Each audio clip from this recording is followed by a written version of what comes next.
You and me both, dude. I've got your stream up too.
Hey, Alex, welcome back.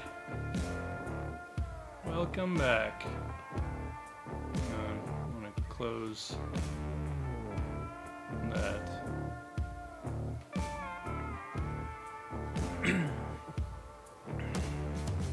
Glad to see you back. How's your evening going? If it's evening.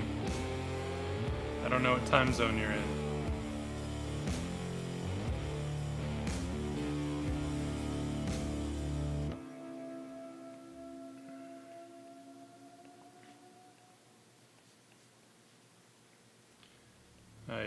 Had done like a little thumbnail of this, but now I'm kind of like, that car is gonna need some refinement. I mean, it's more like a hover vehicle, but kind of want it to have that muscle car vibe. So, realized I better figure that out.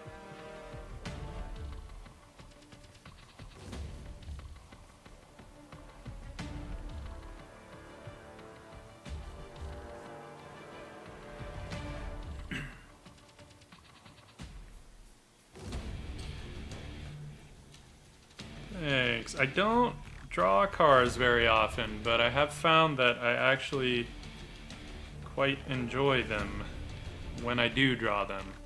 But, you know, it's one of those things where it always takes me a little bit longer than it would to draw, you know, something more organic. But it's fun. It's a nice kind of change of pace. And I've been kicking this idea around for a while now, so I figured might as well get it done, or, you know, at least get it started, because we're not gonna finish it tonight. I wish I was that fast, but I ain't.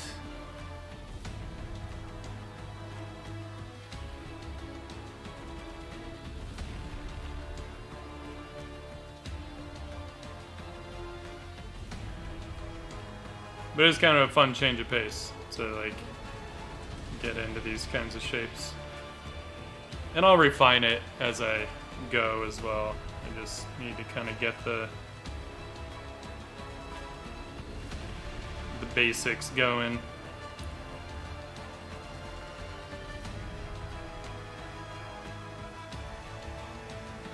So that's why like the wheel well kind of, it's there, but it's not actually for wheels, so it doesn't go up as high. I'll have these kind of like hover, I don't know what they are, hover engines, hover nodes. We're gonna call them hover nodes. Sounds kind of vaguely sci-fi.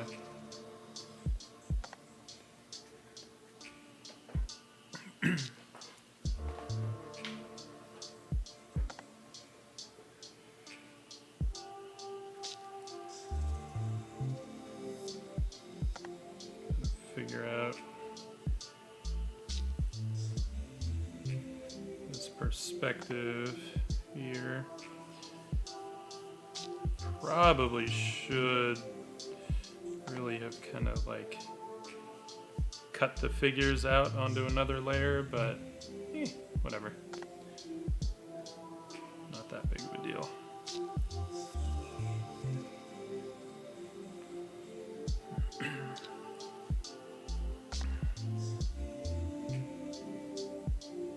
And we'll see. I don't know if I really need to like figure out the entire thing per se, but I should at least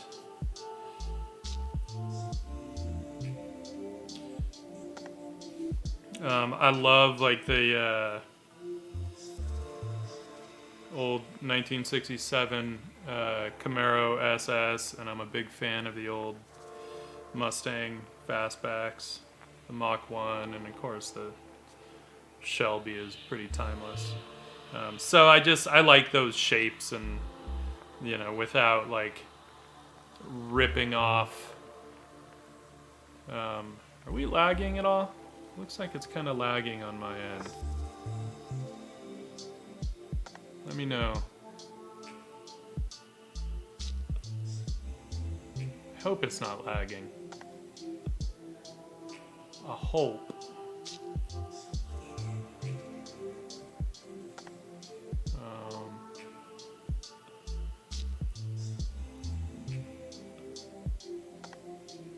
Sorry, I just wanted to tweak a couple things, make sure. Okay, cool.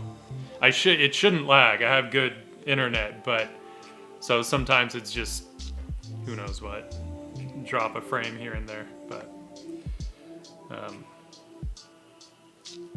just to support, I also have my buddies stream up, you know, because it helps to have the viewership.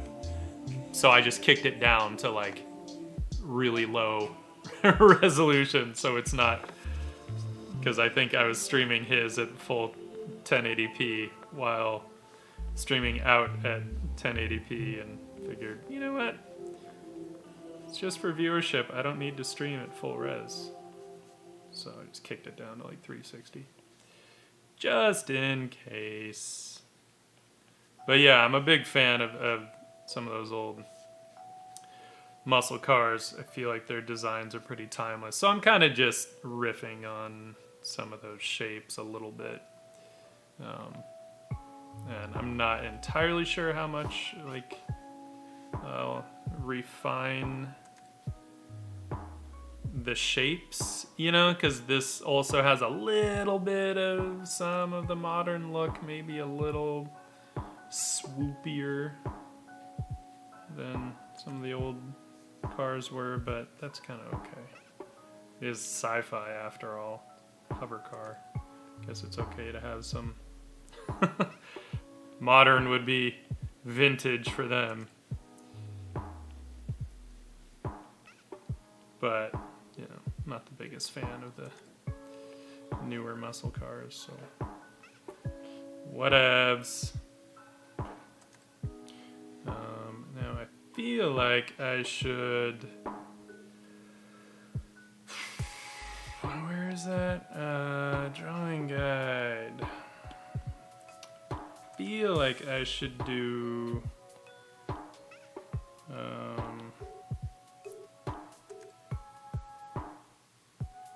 some perspective on this just to be safe.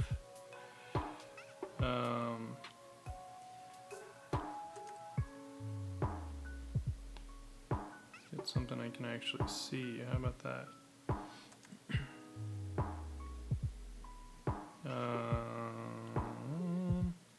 Just because, you know, I rarely actually use a perspective grid, but sometimes it helps so you're not actually having to guess too much. More than anything, it helps me if I know where the horizon line is. I feel like this horizon line would actually be lowered down. Just means the vanishing point would be closer. Right? At this perspective, like that looks pretty good.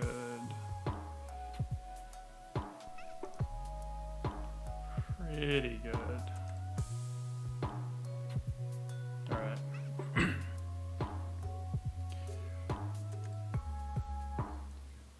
Oh, great.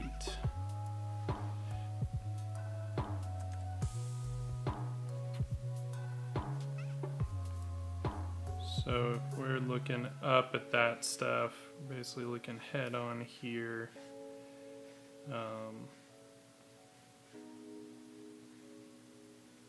it looks about right, I think.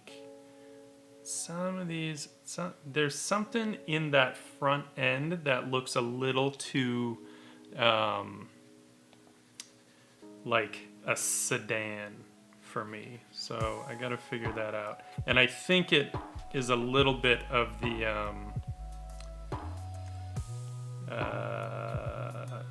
ratio, right, the width to how kind of tall it is, and I want that a little more aggressive look of that front grille. So I'm gonna, I might just take that kind of ridge off. Although, I mean, that's sort of what's given it the more modern look is this sort of ridge. It's got that modern Mustang kind of a look. I don't know if that's what I want. Also that front end perspective is totally off. That's not helping. Because if that's where the horizon line is, well then we need the convergence to be going back that way. I think that's actually what was bugging me. When in doubt, check your perspective. It's rare that I work out, that I fiddle with perspective even this much, but sometimes, especially if it's something I'm not used to drawing, you know?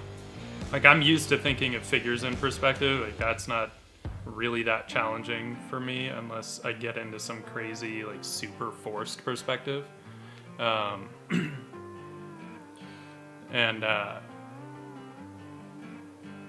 might also be, let's see, let's redesign this front end.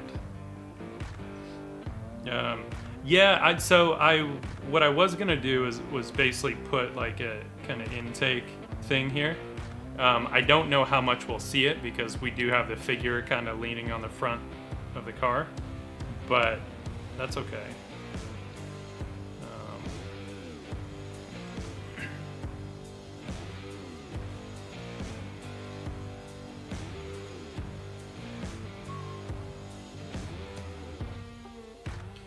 Debating what I want, like how much I want to kind of riff on the. I think we'll lean a little more toward the Camaro front end and a little less toward the Mustang.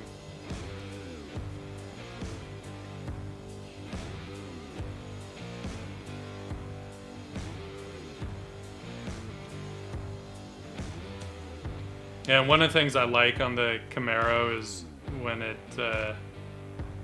has that, it looks like when the lights are off, it has that grill that goes all the way across, you know?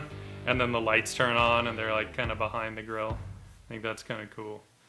So I could do something like that. But at the same time, I want to give it some sci-fi elements beyond just the sort of hover engine thing. So I might do some much smaller, almost like super powerful LED type of lights. I think that could be kind of fun.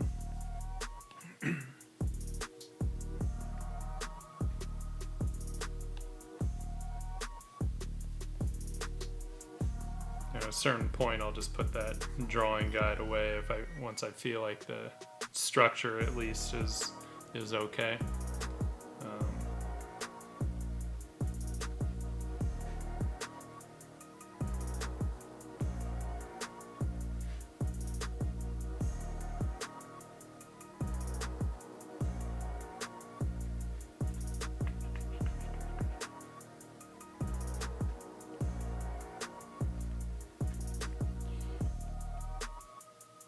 Know if I want, yeah, maybe we will have the kind of isolated grill.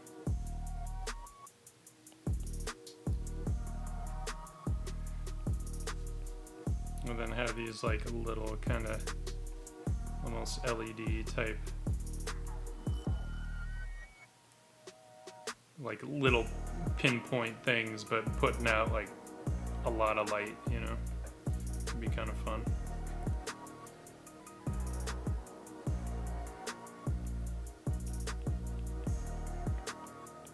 Like I said, I don't usually draw these kinds of things.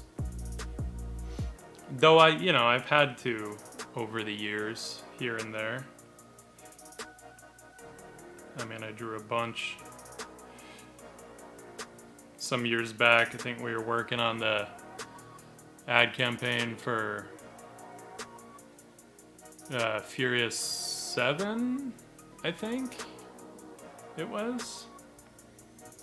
So I definitely drew a lot of muscle cars. Had a lot of fun. And then of course we always gotta kind of figure out what kind of mirrors we want. That's another place where we can always go a little sci-fi, but that's like detaily shit. I'm not really gonna worry about that just yet. Want to make sure I get these shapes right. You know, this is kind of where the line work really comes in. Also, let me know how the levels are, if the music to voice ratio is good. I hope you're hearing the music. Sometimes settings change and then people are like, what music?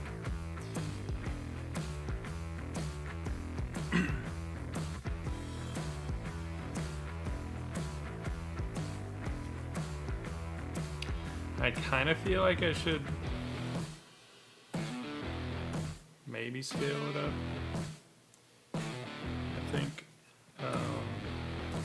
Let's see, because if this thing is hovering, that's another thing to decide, right? Like, how far off the ground is it?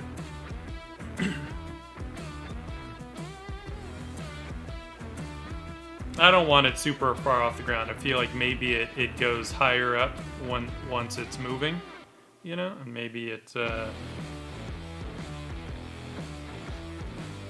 sits a little lower when it's sitting still.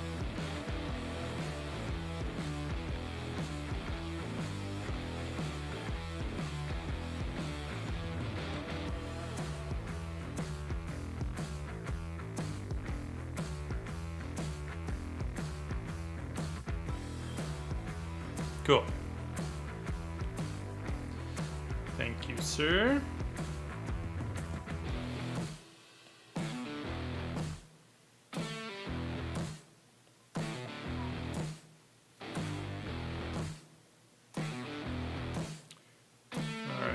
So I feel like I should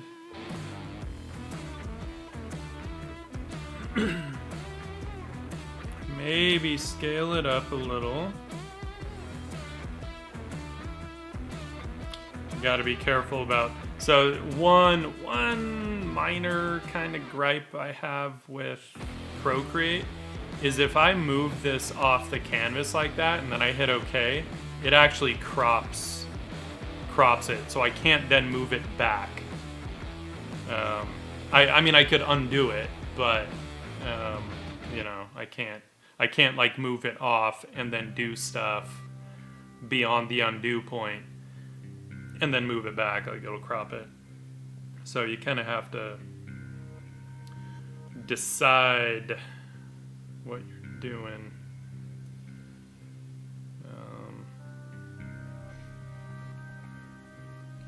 Feel like we gotta do that a little bit, maybe. We may just need to like distort it a little. But I'm just kind of looking at, I mean, it is a bit like forced perspective. So,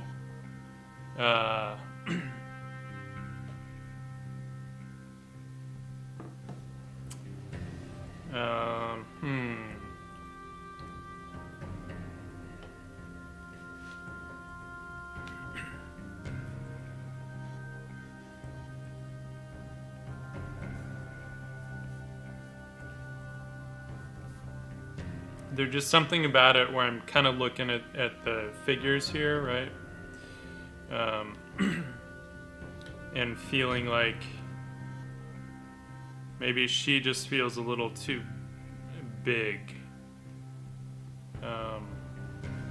But that's easily remedied, realistically, right? So if we just kind of kick that opacity down,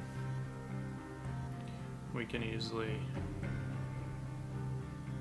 just grab her.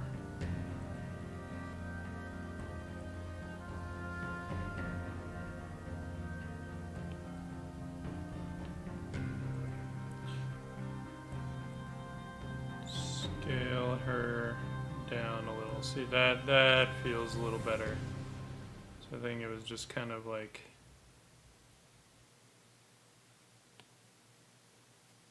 her just getting that balance right.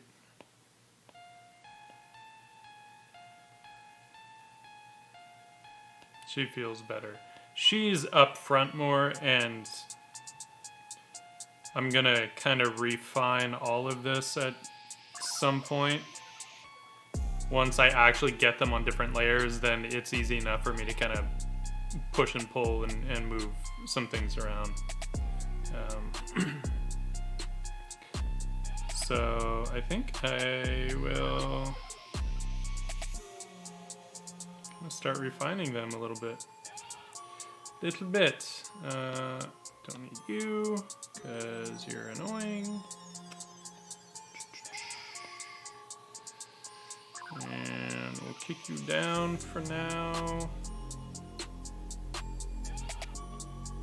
Actually, we might just turn that off for now. We'll come back to it.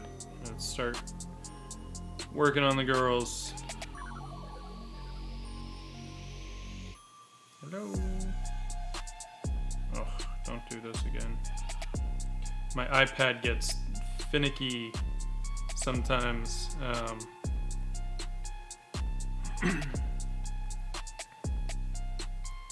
Like the touch toward the center sort of comes and goes at times, and it's kind of annoying. But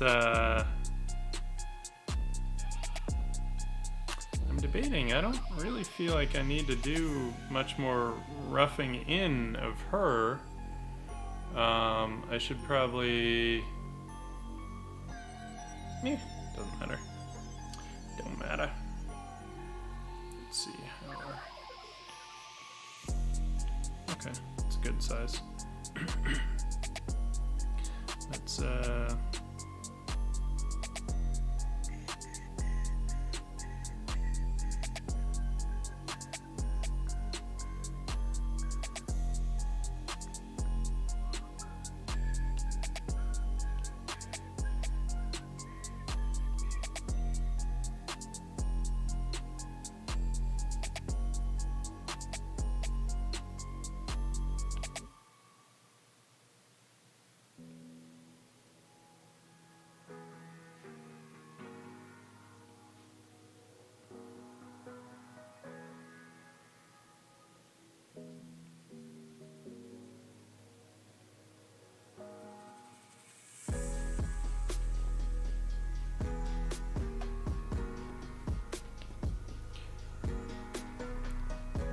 those.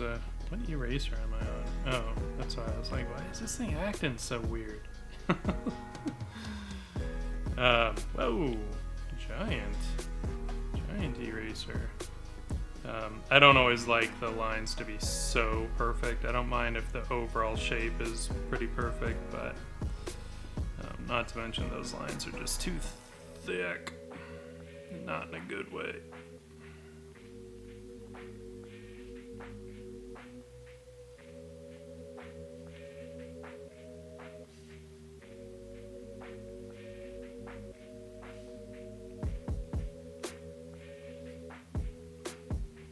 Although I feel like maybe those are a little too big. Those are like some Prada Lenins. I don't mind if they're big, but I don't need them to be that big.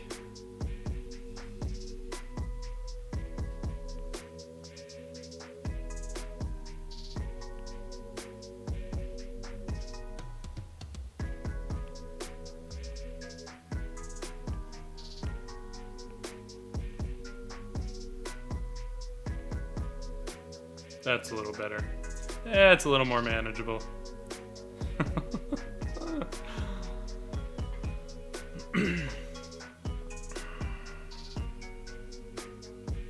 Thanks, man.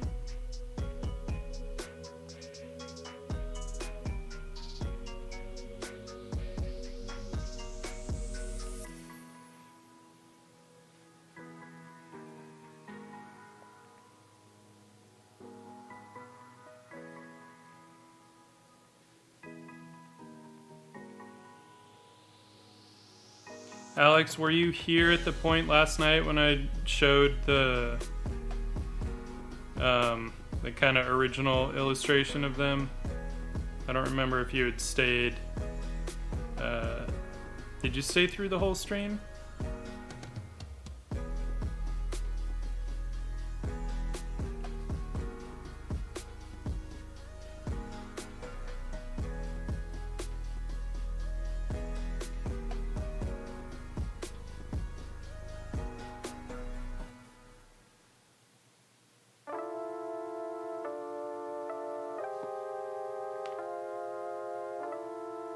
Right.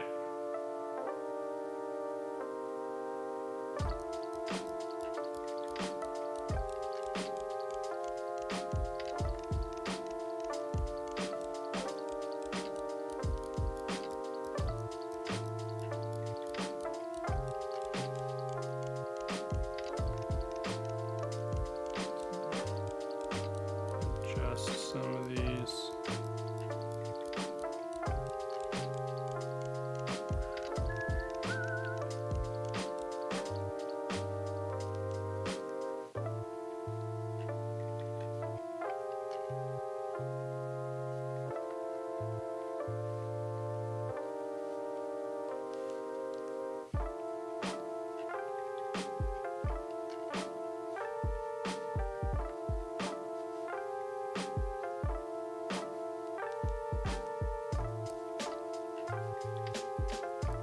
Got that kind of big 80s hair, side ponytail.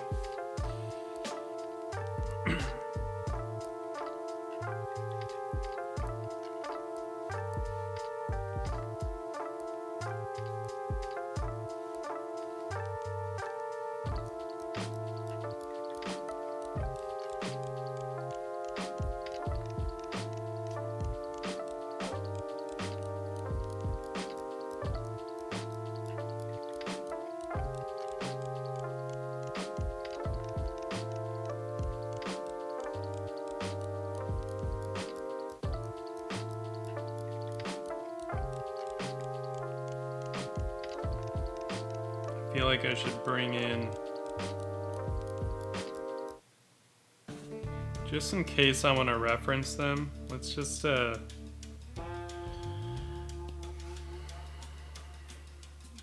just gonna copy and paste this.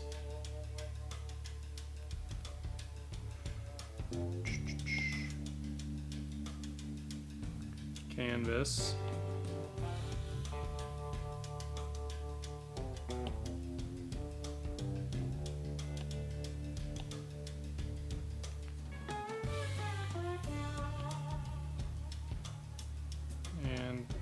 that way, because she's the one that I'm drawing right now. Now, I don't actually care about totally sticking to her character design, because there's no reason for me to be, like, super picky about it, but, you know, there are little details that I really liked, and so I kind of want to make sure that I keep some of those, right?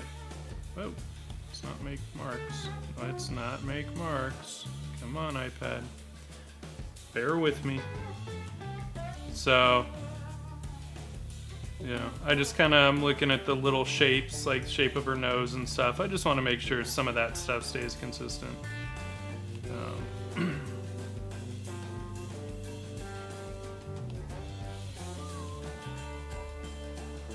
And yeah, it looks. I had a pretty good idea of what that was, so it looks like it's pretty good. Pretty good. But I did forget that I'd kind of given her the.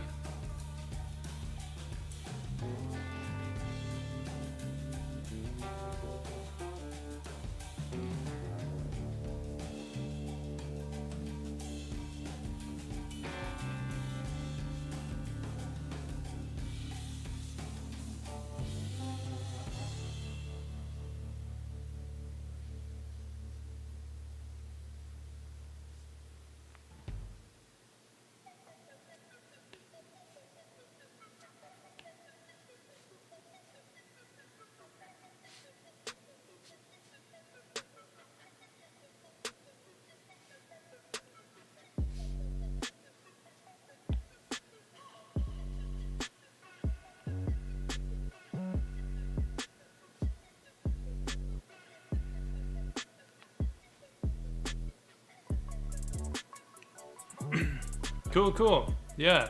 Oh, that's right. You do like the model building, right?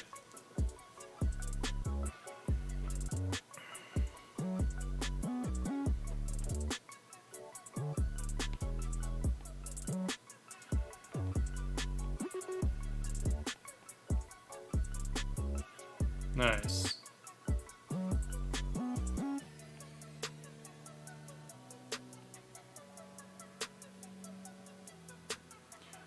Do you stream on both Twitch and YouTube, or just YouTube?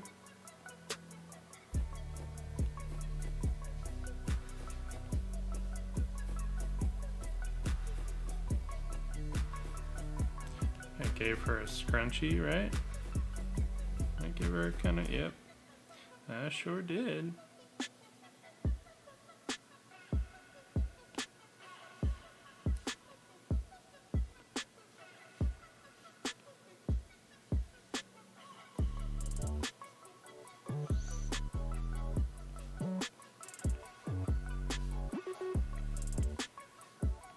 Now the hair, I'll definitely just be like getting much more painterly with that, so I'm not gonna really worry about figuring that out here. I just want to kind of get a little bit of wind going. Oh, you can, like, I use Restream, and so I'm streaming to both Twitch and YouTube right now. So it might be worth looking into. You basically just put in your Restream key when you sign up, you know, into OBS, and it'll use Restream to hit both.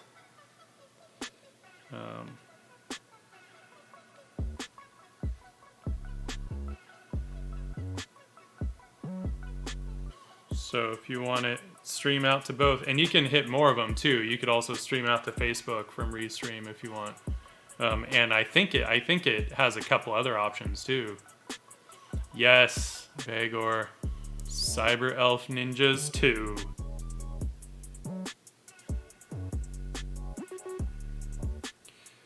So we got them. We roughed in the car a little better. I'll clean that up when I get to it. It's basically like a hover muscle car. Kind of riffing on a 67 Camaro SS. So, but for now, we're just cleaning them up. Yeah, definitely. Link that to me, and I'll at least pop it up in a tab.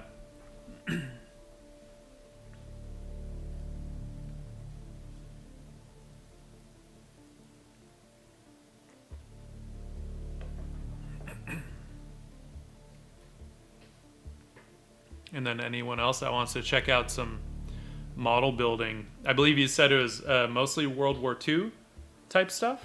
Is that right? Or do you kind of hit anything and everything?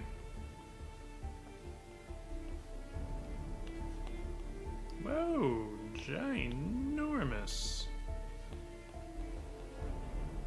Okay, what layer? I'm on that layer. Weird.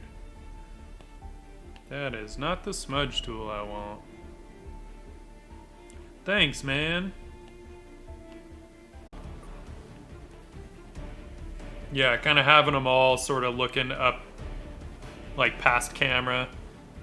I'm not sure what they're looking at yet, but you know, we'll figure it out. Although it probably doesn't matter. Keep it mysterious.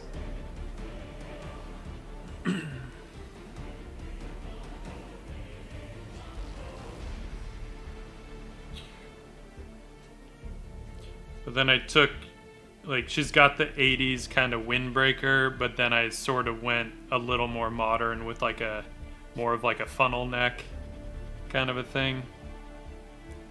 Because I'm a big fan of those funnel necks.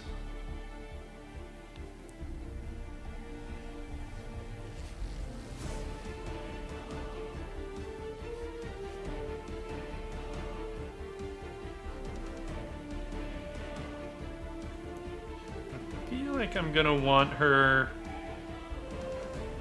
which we can deal with later. I want her to have a little more of like a casual lean. She's looking a little too sort of straight up and down, but that's literally just a matter of shifting her upper body back a little bit, so I can just wait till I have actually drawn that. And I gotta remember, I want her to have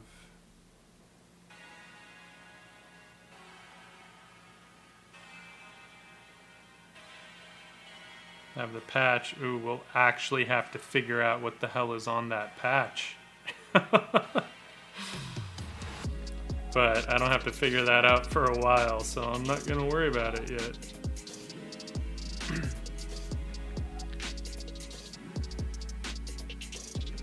Cool. Cool. Right on.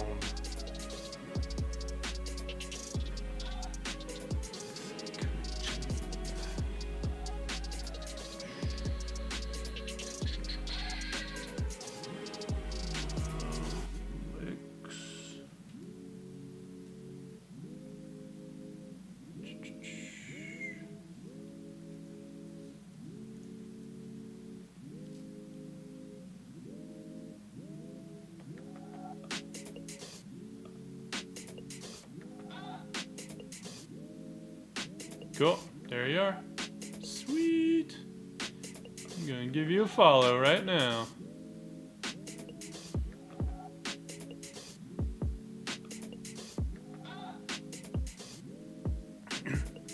I gave you a follow, so I should get a notification when you go live.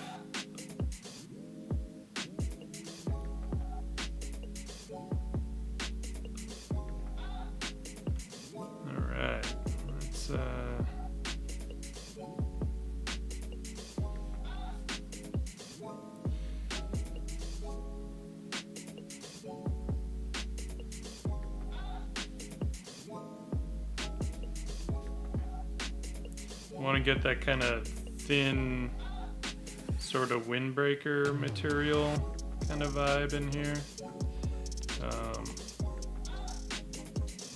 But she's also got her sleeves all scrunched up, so gotta kind of capture some of that.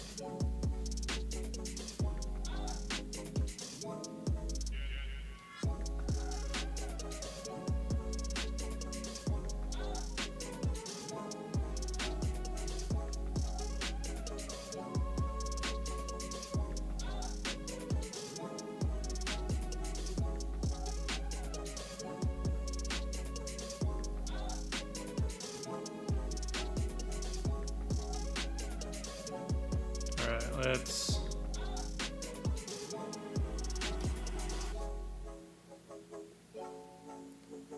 move that back just a little. We'll have to adjust her hips somewhat, but should give her a little more of a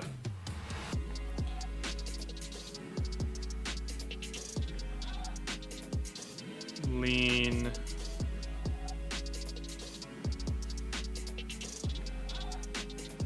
and I might need to actually feel like I'm gonna need to scale that down just a little, even though she's actually like she's the closest one here, but she's actually the smallest of the three. That probably won't get conveyed too well because the tallest one is the furthest one back. I feel like I did that in the last one too, to be honest. I should stop doing that. I should make them on the same plane at some point so we can see that Manga back there is actually like a head taller than the rest. So that's one thing where I want to kind of pay attention to her proportions. And I don't want her to feel like she's really tall. So that's actually where that might be a little better. And I think we just need to adjust the angle so that her hips aren't turned quite so much.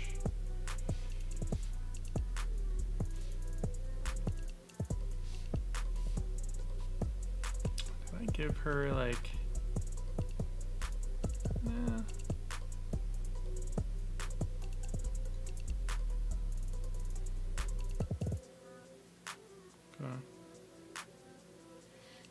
So I'm not super concerned with like staying, on model because there's no reason to. And even like in my head, I imagined them kind of being able to swap out things. So like different like plates on their body might change based on like what their mission or assignment is, right? So it might be different materials for different purposes and things like that. So I kind of imagine them being a bit modular anyway and taking full advantage of it to be the ultimate badasses. So I want to get their kind of proportions in. In this case, I want to get her proportions in first, and then I'll kind of worry about sort of what the details are and how they look. Just because I did draw, I mean, realistically, I actually didn't draw this that small. But I didn't sit there and try and noodle the hell out of their proportions either. So, it's just a chance to kind of refine that stuff.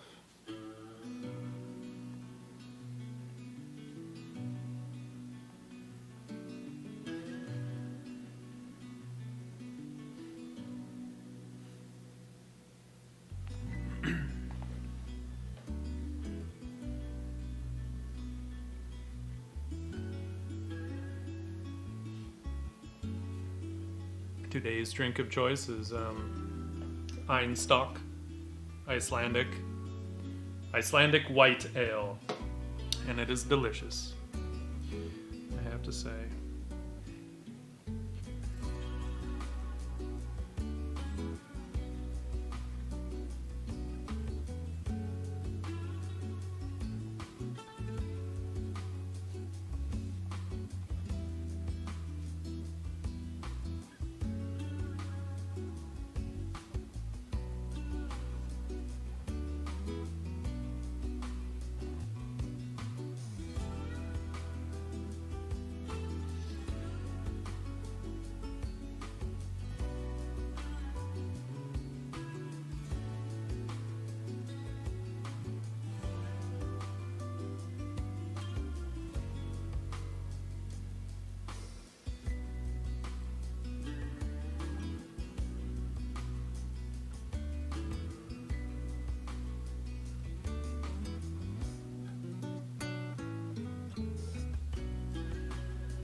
One thing I do like, though, are their shoes.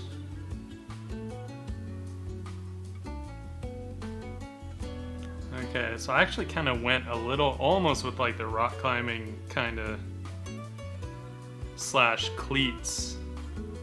Okay, I dig that. Yeah, we'll stick with that. It's kind of fun. That shit's fun. So let's adjust that, a little lower profile.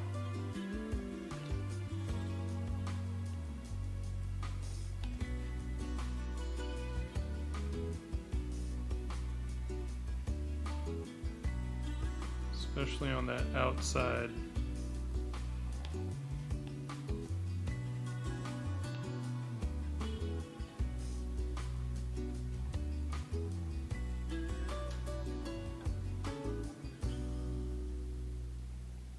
I don't remember if I like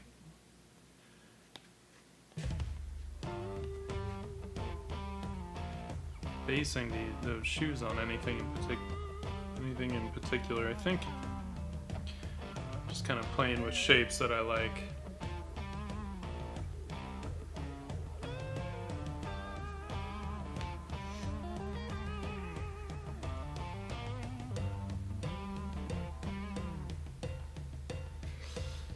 Yep, I agree.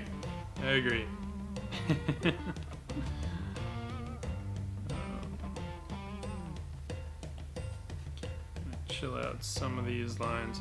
Now there's something, because I am gonna end up like fully painting it up. I don't need the lines to be like perfect, you know?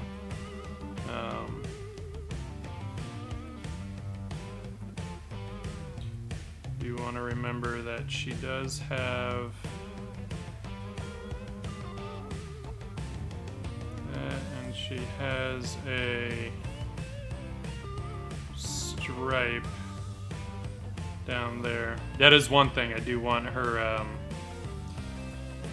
windbreaker to stay more or less the same.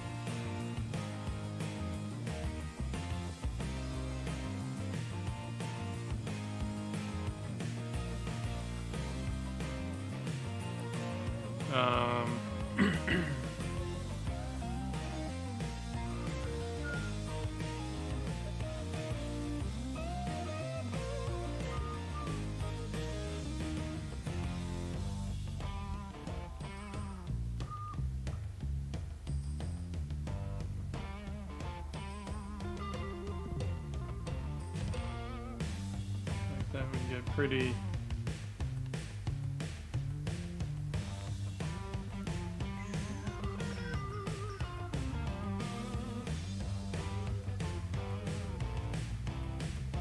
Sometimes I get really snobby and then I want to actually like do my best freehandy lips, but other times I'm just like, nah,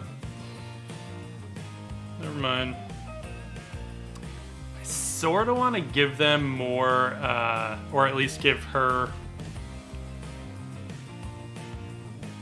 more like actual kind of knee pads and not just sort of the plating, but I'm not positive about that yet. We'll see. We will see.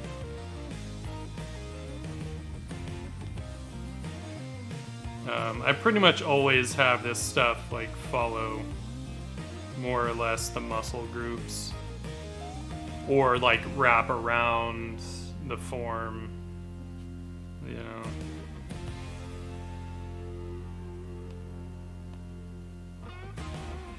What I do on them. What I do on her. I kept her pretty simple and streamlined. A little bit of like almost the fiber optic kind of iridescence on some of those parts. But yeah, I kept her pretty streamlined. I do kind of like some of those shapes. You can at least riff on them a little. Right, I like that kind of wedge thing that we had going on. Yeah, I mean, you know, I have no idea how far we'll get tonight. Obviously, we're not going to finish this thing up tonight, but it'll be ongoing. And I will be back on, I'm pretty sure,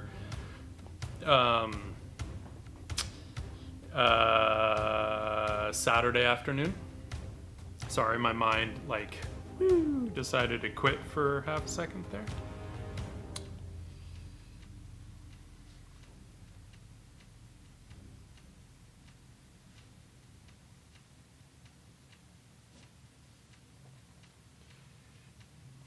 Let's figure out what the...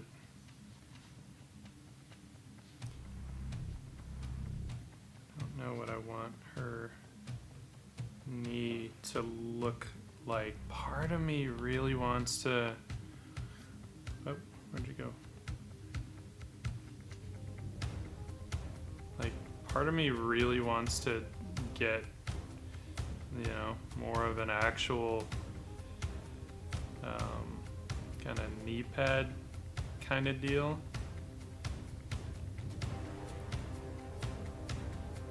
Which I think could be sort of fun from a silhouette standpoint. But at the same time, I don't know. I think we'll probably keep her more streamlined. So even though I love the silhouette of like bulky knee pads, I think they're so much fun. But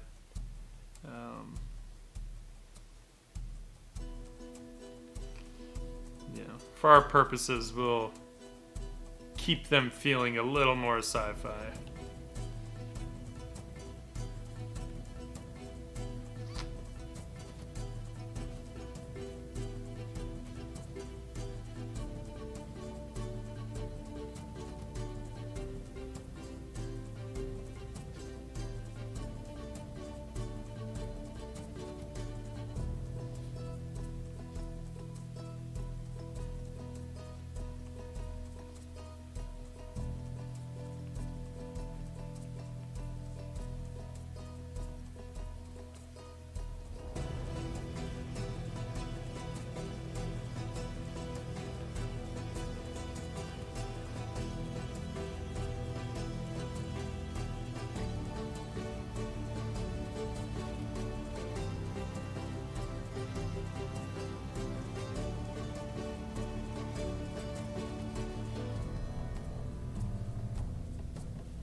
Hey, Sarah, how's it going?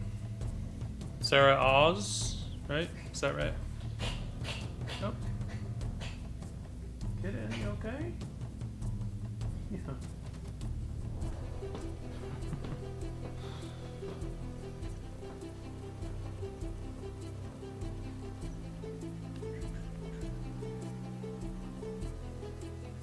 Ah.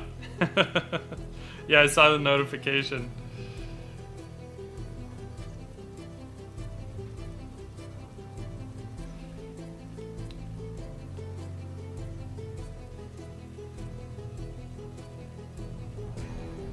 Yeah, I still like some of the choices I made on her shoes.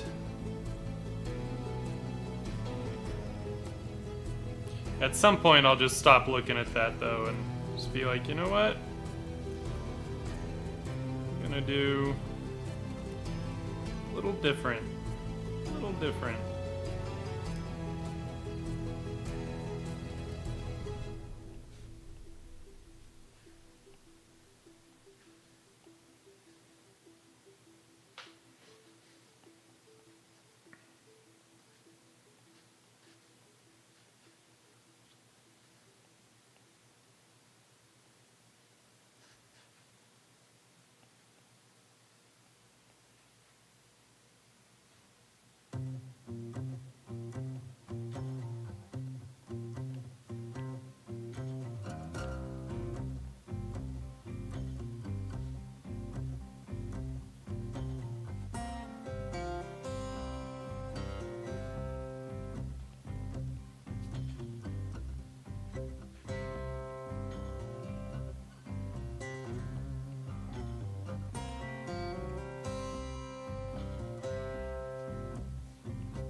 Yeah, happy Thanksgiving. Almost, anyway, you know? Tomorrow.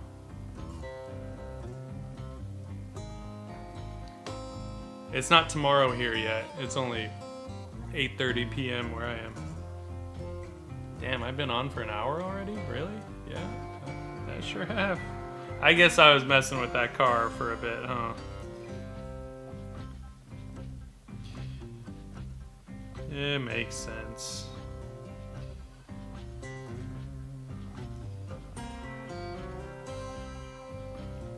Cars are not my forte, but they're fun.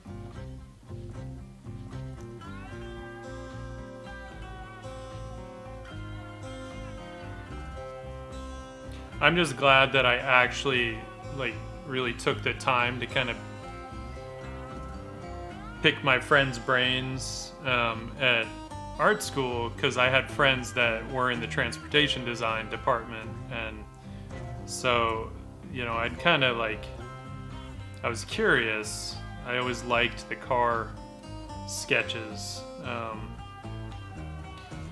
so I was just kind of curious, like, how they worked, and, you know, I mean, everything's measured in proportions, even for them, just like we do with, you know, organic figures.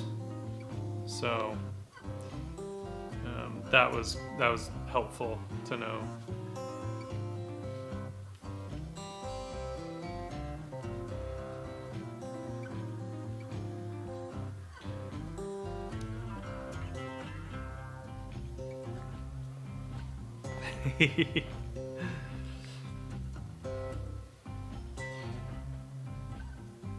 Well, thank you.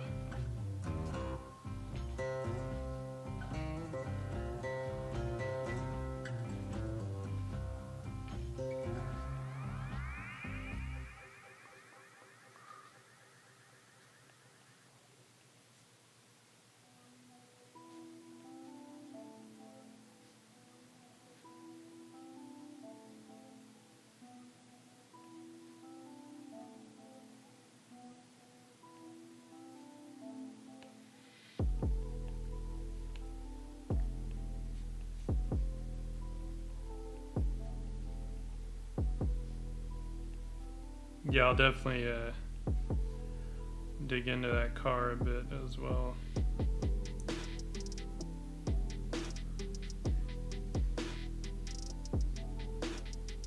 The other thing is I don't actually want them to be totally symmetrical, right? So I don't want all the shapes, the different plate shapes and stuff to be completely mirrored.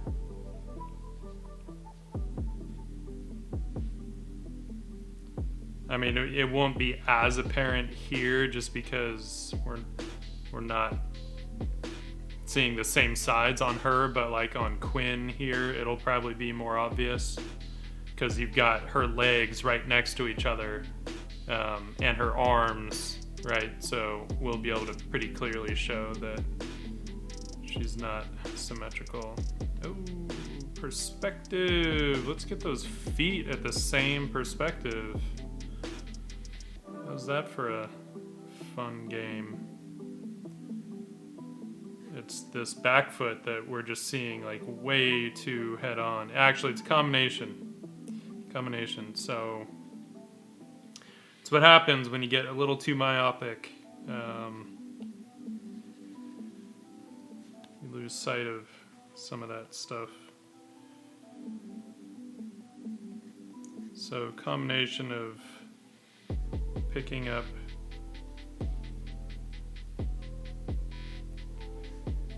the toe a little bit. Actually, that entire thing.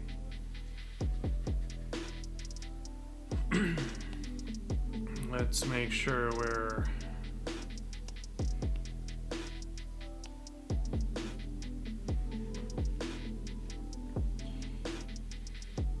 realistically, there are a few things we should be seeing at more of a angle, right? So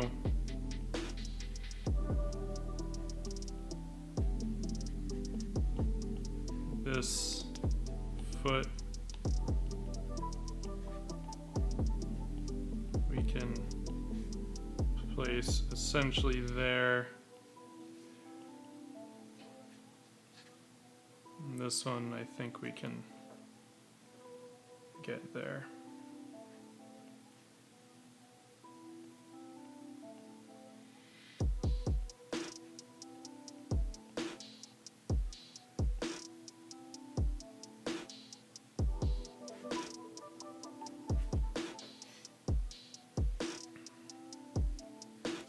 I'm a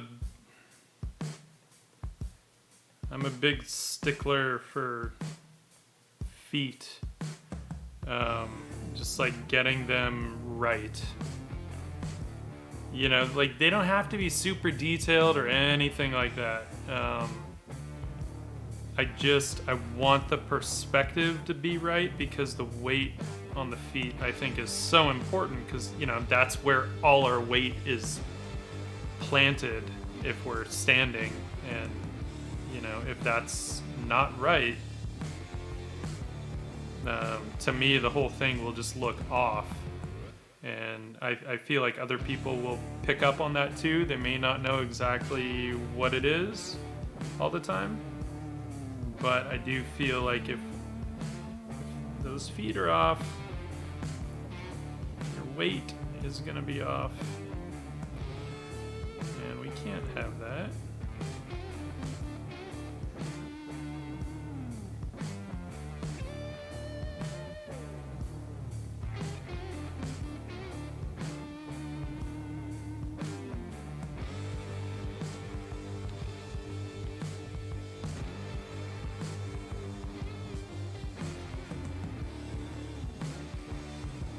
So seeing a little more of the top of the foot here than what I had before.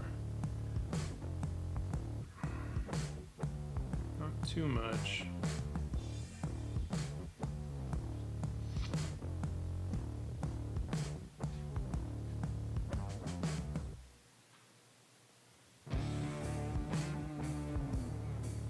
That's a little better.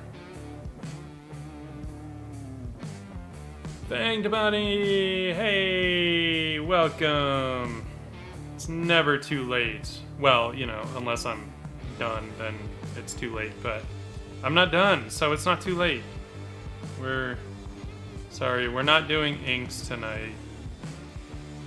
But if you have any ink-related questions, you can always ask. And I'm always happy to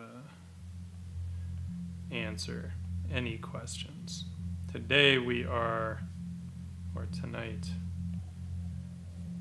we're digging into some more cyber elves. Because that shit's fun.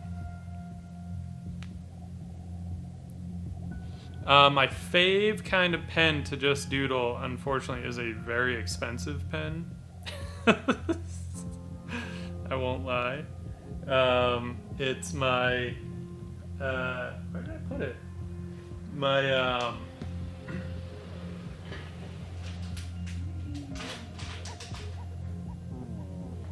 alright, let's try and not knock shit over. Where you at? So my favorite one is a Pilot Falcon pen. It's a Pilot Ilabo in the US. It might be the Namiki.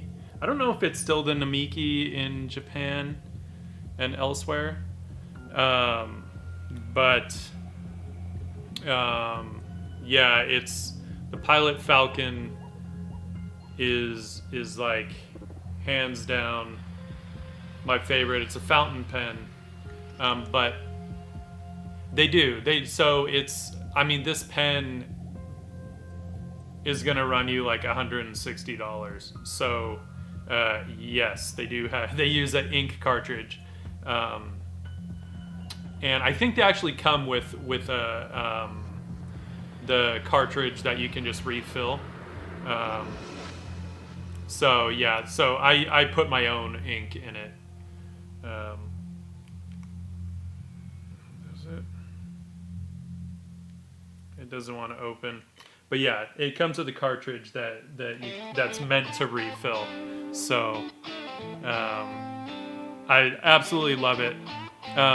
It's kind of the only fountain pen that really has built-in like flex in the nib, right? So the nib is fairly flexible, especially for a fountain pen. Now that particular one that I had the nib further modified by nibs.com. So mine has like a ton of flexibility to it, and I fucking love it. But they're super fun to play with even straight out of the box. Like, they don't need the modification because that is going to run you another like 120 or 150 bucks. So at the end of the day, then you're looking at like a $300 and something pen.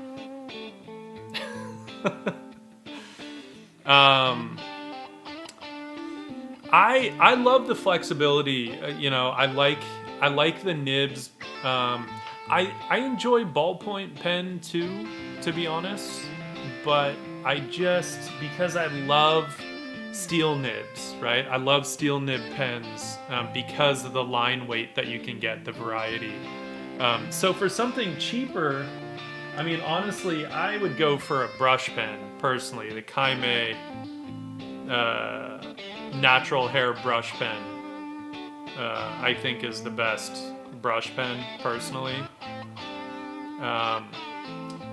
Yeah, so the nib, Quin, let's see, Quin? Where's my, oh, I should probably get on the right computer, huh? Quin.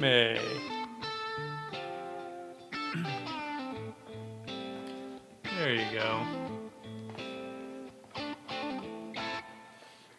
So if you look for the Quin natural hair brush pen, you should be able to find them on Amazon, I'm pretty sure.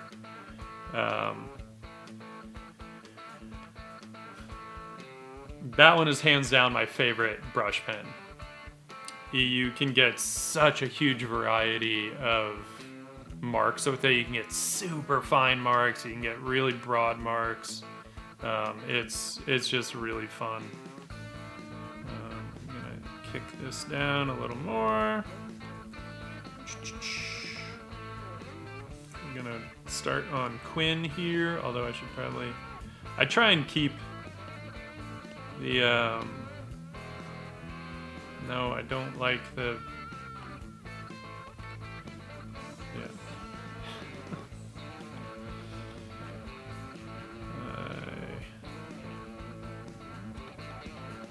Nice. Cool.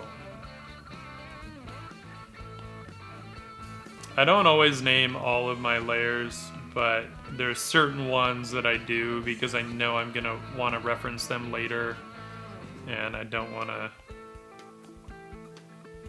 deal with trying to figure out which one they are.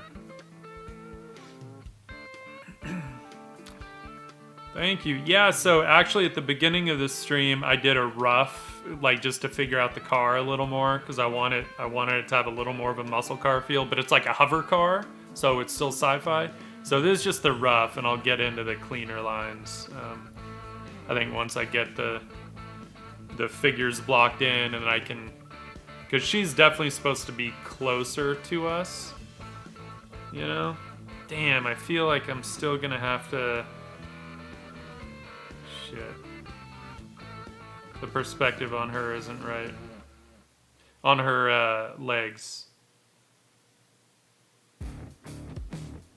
But it's an easy fix. We don't need to freak out about it or nothing. It's really just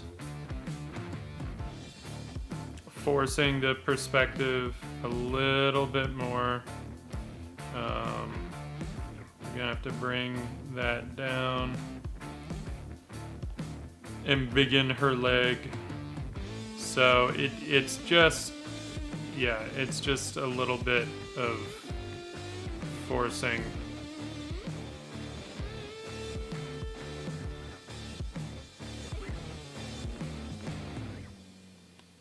I think that feels better.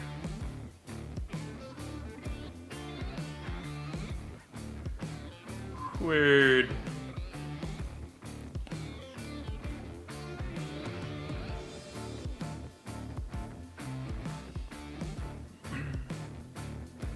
Yeah, so I don't know. A lot of times I will then go back through and name my layers, especially if I'm putting the file away and knowing I'm going to come back to it, you know, because you kind of get in a groove and then it's hard to sort of come back in at times.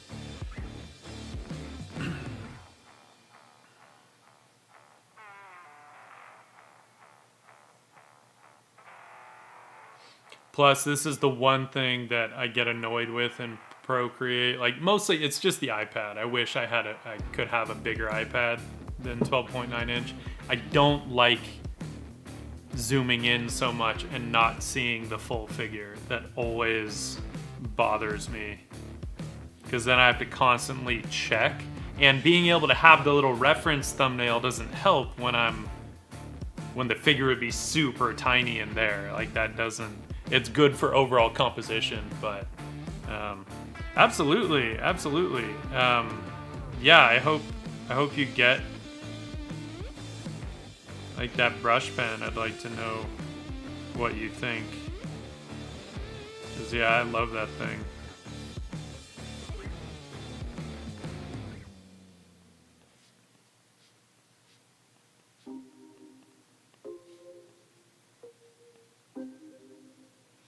Oh man, my friend Lux, she like does modeling and all kinds of stuff, fashion design and fashion modeling and art and all this stuff. But she posted this picture not too long ago, and I was like, oh my god, you look like my character Quin, because she had this like hot pink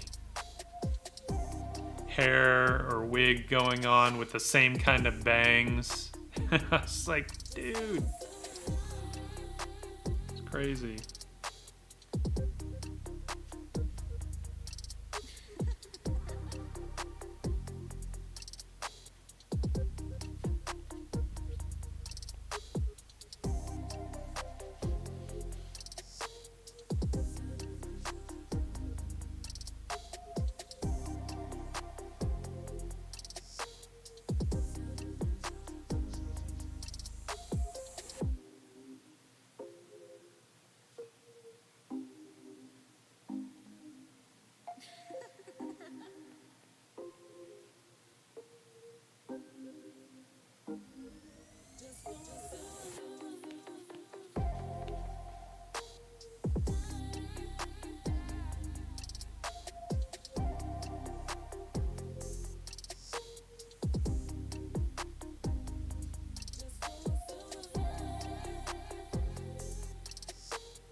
Would be kind of fun to actually base Quin on her.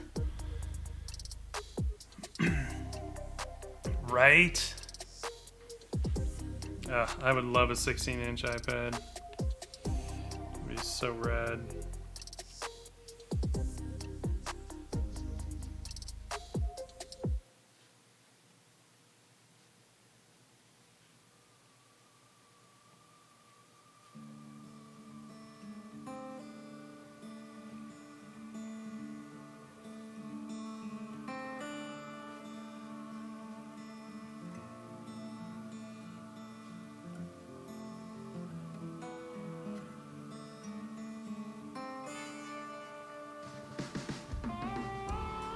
And for these lines, by the way, because I am going to be eventually painting this thing, so because I don't really care about like the line quality per se, yeah, there's see, her head is a little too small. I'm basically just using like a round brush.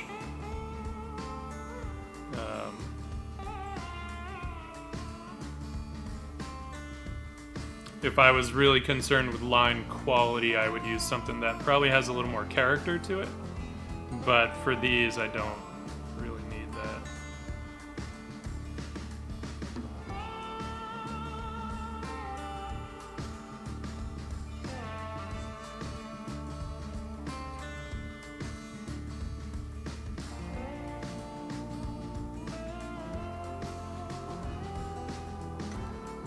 Face is looking just a little too round.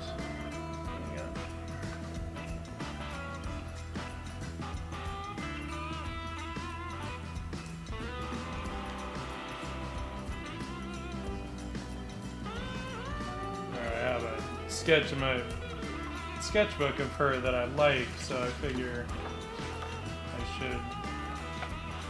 It's actually of all 3 of them. I don't know if that's a good reference. Of course, if I was, you know, a little smarter, maybe I would just look at my shirt, because I am wearing her on my shirt, but...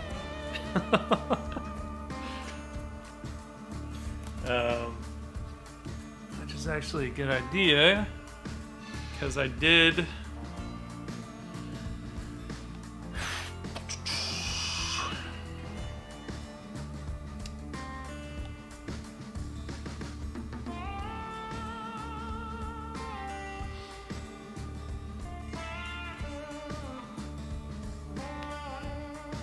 So I think I have her face a little too round right now in the drawing.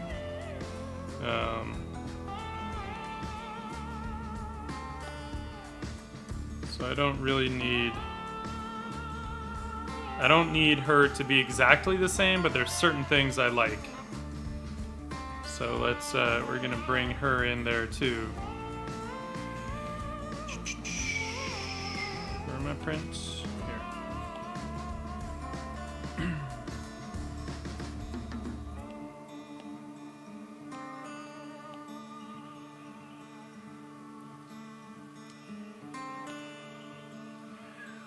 Weird.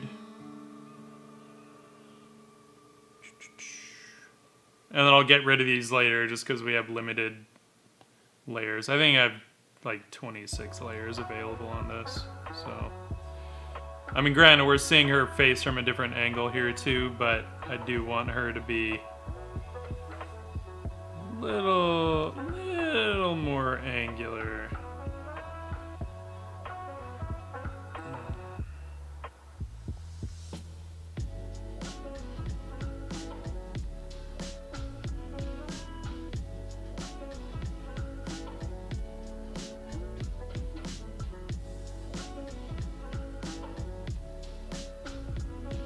I was just debating if I want her to be, I want her chin to be up a little more. Maybe. Possibly.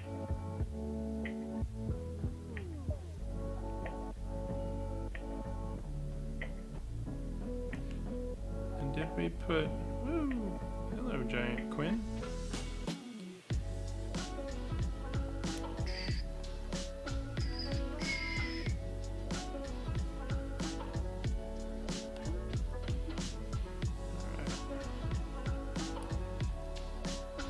Enough for government work. Right.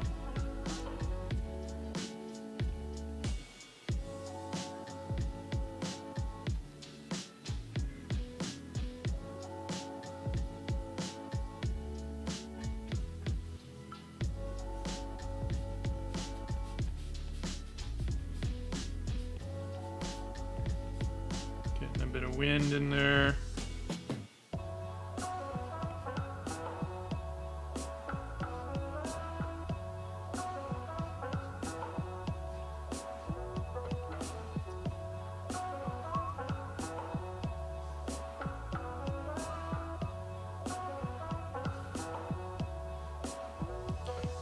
Did kind of give her Oh, I went way thinner on her vest. Okay. I was thinking I kind of had gone with like a poofy vest kind of a thing, which no, even there I went thin. Okay. Okay, well shit, that makes it easier. Way to take the easy road, Daniel. Jeez. And as always, please, if anyone has questions, shout out.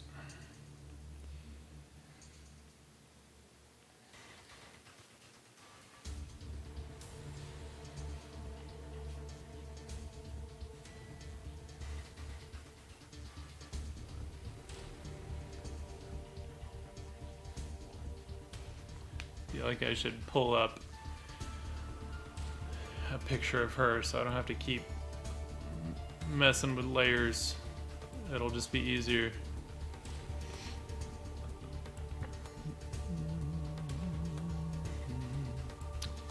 What am I doing?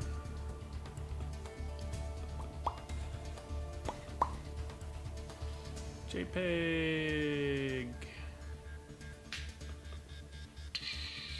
There we go. There.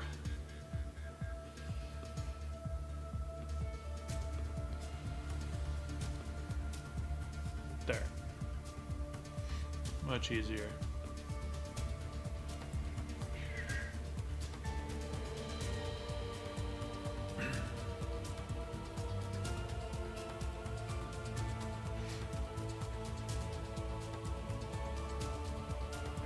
Oh, gonna sneeze. Whew. Whew.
Thank you.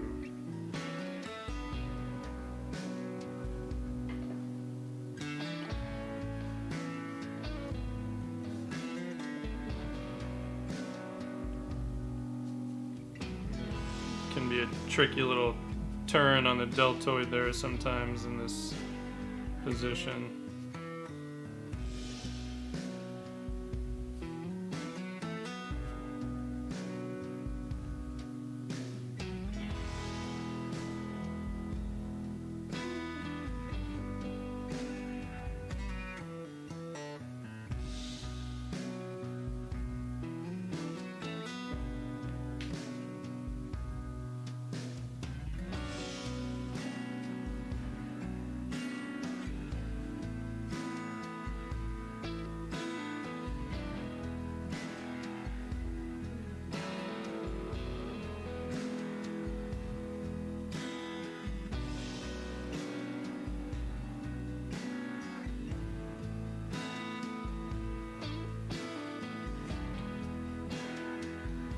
There, see, I don't always use the ellipse guide for ellipses.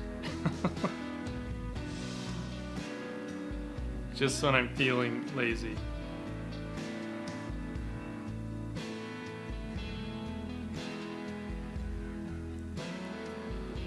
Or maybe just when I'm not warmed up. How about that? I've been doing like digital painting all day, which is always a very different activity than drawing, so you know, when I jump back into drawing, whether it's digital or on paper, it takes a minute, you know, to get my hands functioning the right way, because I feel like digital, it just, when you're painting in Photoshop, it's kind of a much stiffer sort of activity. It's not as fluid.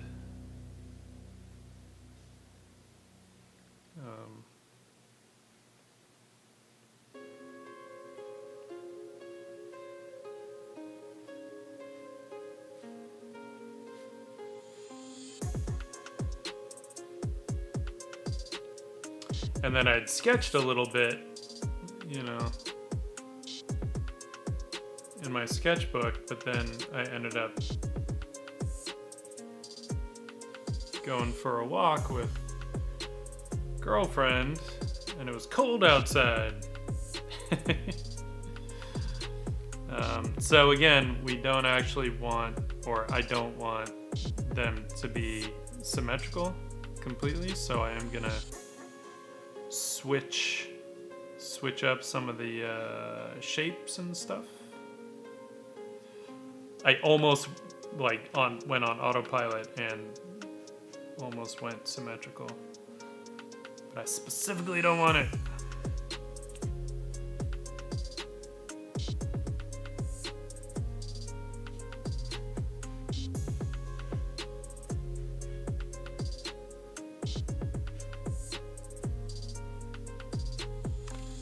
I want her hand up like that.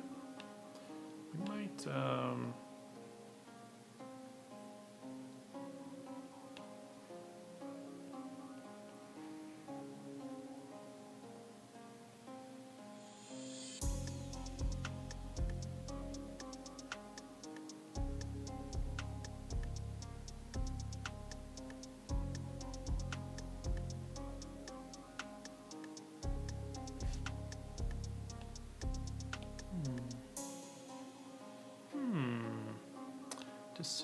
decisions, possibilities.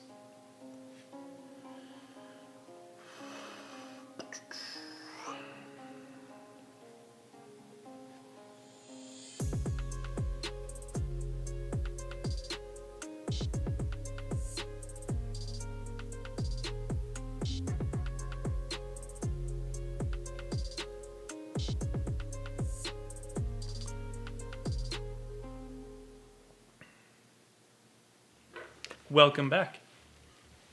And I'm glad you're drawing.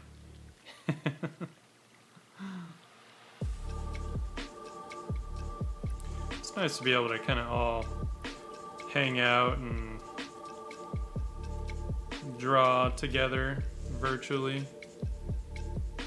I'm not feeling that one either.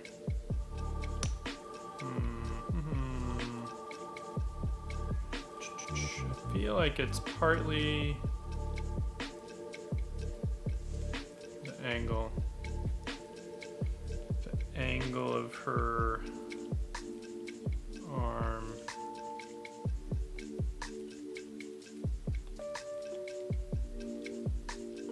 She looks a little tense. This is another thing I'm like kind of picky about, is when a character has their arms crossed. Like, I want it to feel right. And it's one of those deceptively annoying poses sometimes,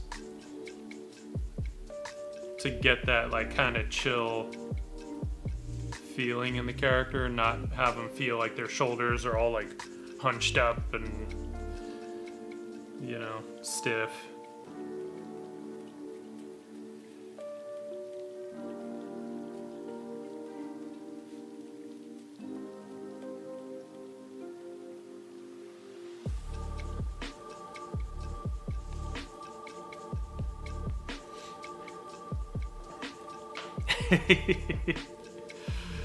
It's a tough one, I gotta say. I mean, I've had to draw it so much for work at this point that, you know, usually I can figure it out pretty quick, but It can definitely be annoying at times.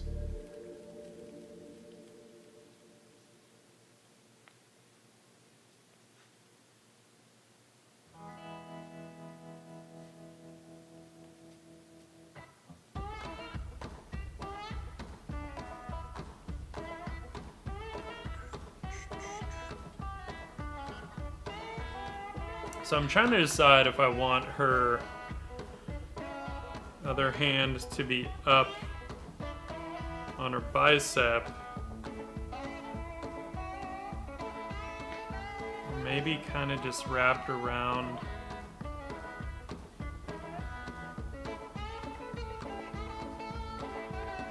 Yeah, maybe we'll do. Don't really see much of it, but that's okay.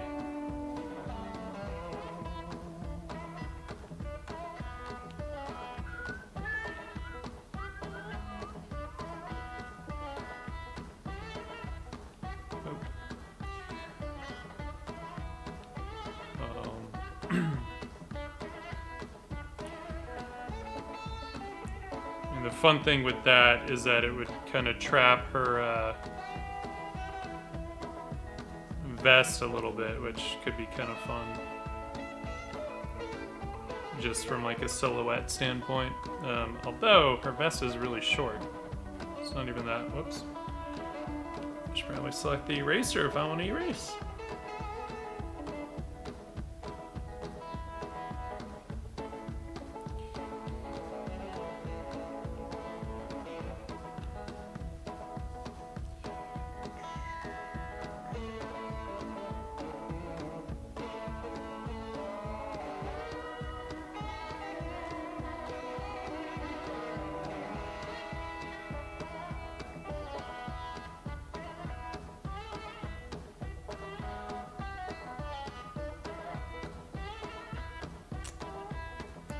Tricky angle.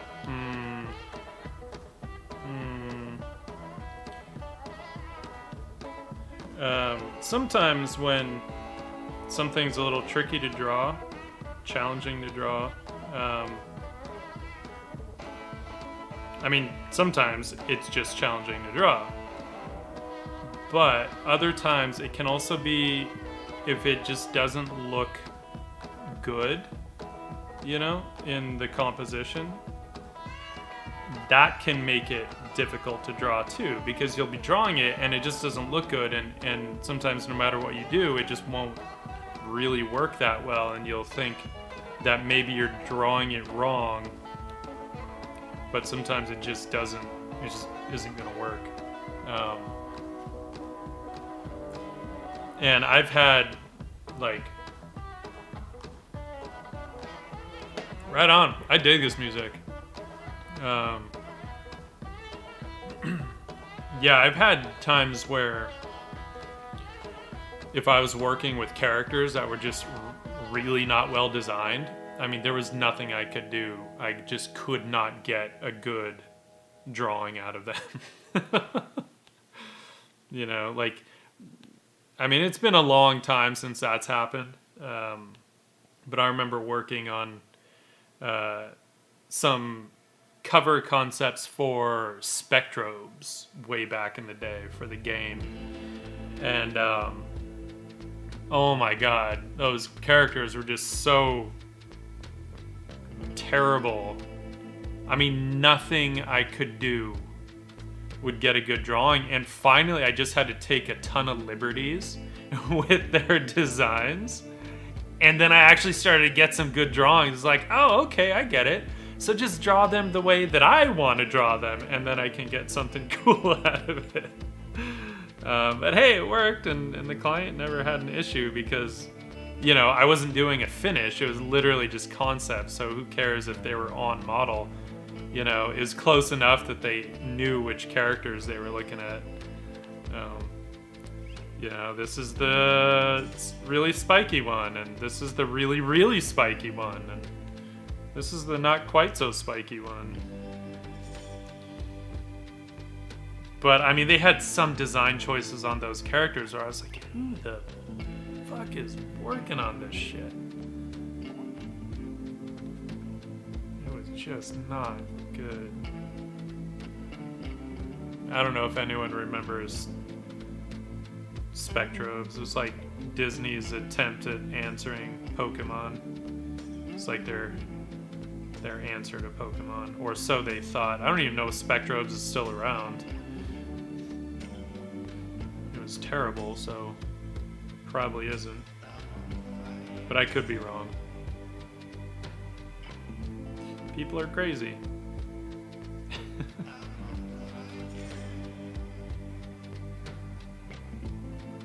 Where do I want her thumb? Yeah, I want her thumb there. That's where I want her thumb. Cool.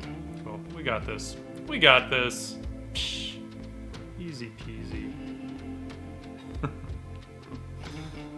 After some struggle. This shit's easy once you figure it out.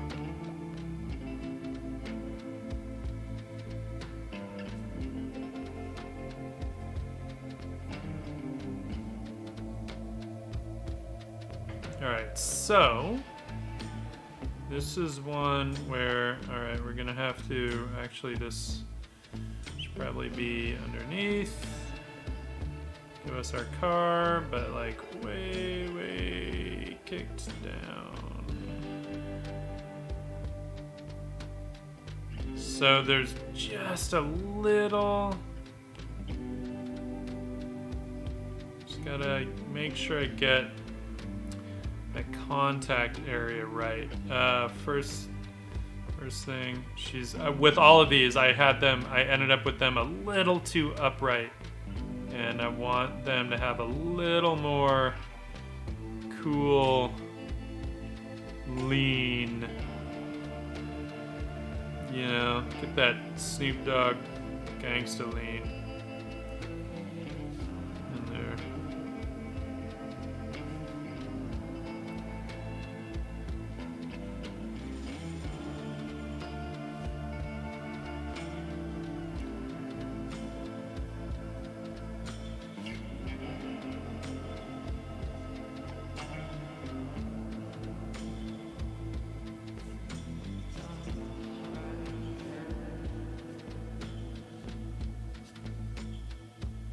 A little better.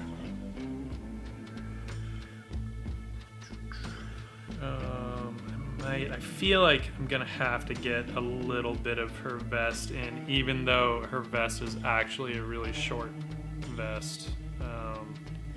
If I don't, I think it'll look like I forgot it. Yeah, we can't have that. Can't have people thinking I'm incompetent.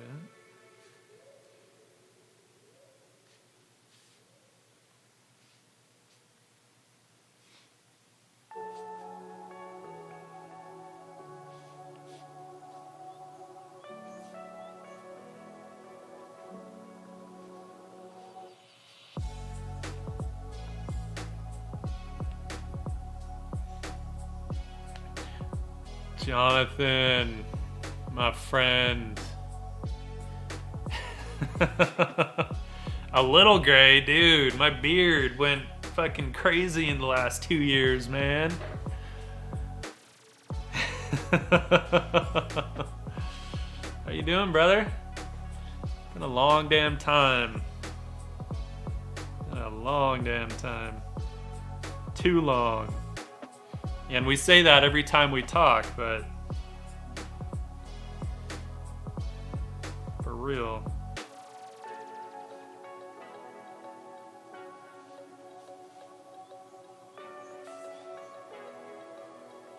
How you doing out in the Big Apple? Right on.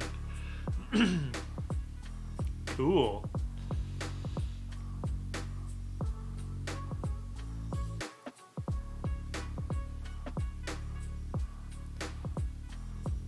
I mean, it's getting chilly here, so I have to imagine it's real chilly out there. And of course, you know, lockdown doesn't help anything, does it? So she's the one I'm working on right now, but I'll probably end up switching up her colors this time around a little bit. I mean, she's still, Quin for quinacridone magenta, so she's still going to be rocking the magenta, but we'll see. We'll see. Yeah, that whole thing. I know, I saw this statistic from the LA Times today saying that in LA, 1 in 140 people is infectious at this point. That's the numbers. It's like 3 months ago or something, it was like 1 in 880.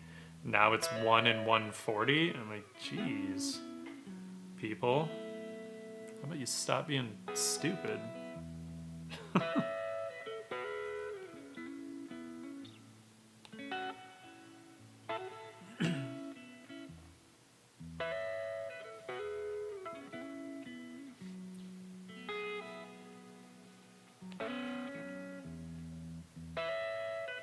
What have you been up to, man? Doing any, imagine it's a bit hard to shoot a lot of stuff these days.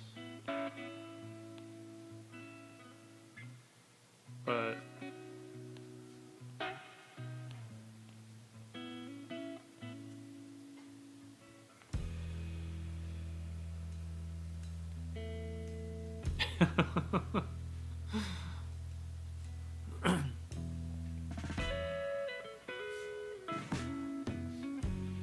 yeah, I mean, I've been seeing like Leah's stuff on Instagram. I mean, her drawings and paintings always look super dope.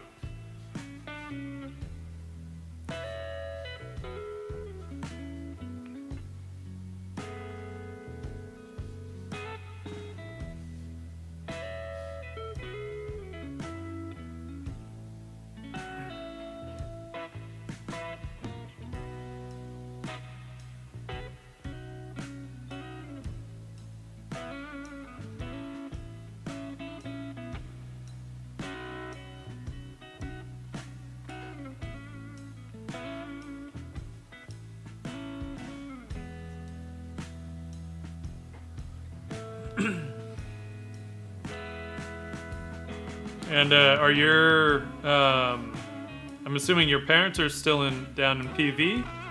Are they still there? Are they doing okay? I don't really know what the situation down that way is. I would really love to go there for Christmas, but I really, really don't want to get anywhere near LAX right now. I just don't trust people.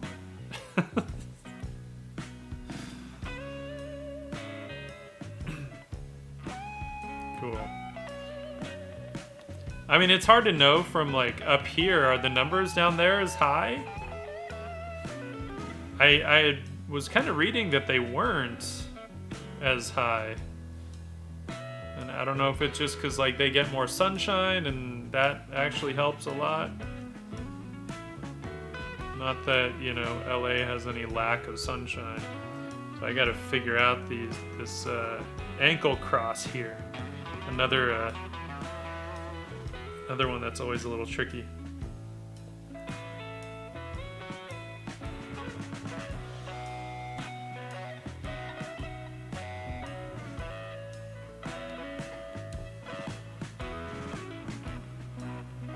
Oh, is it? Damn. Yeah, the old ankle cross, dude. But, like, you just can't shy away from it. You just gotta make it happen.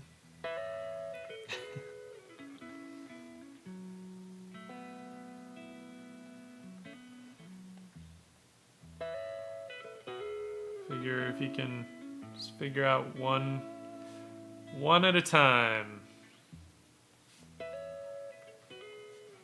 One at a time.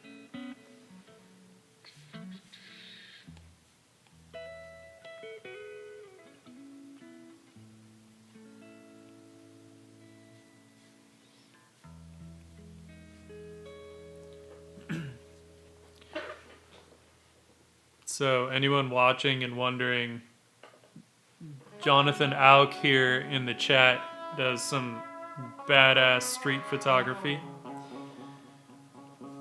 He's an old friend of mine. We met back in art school.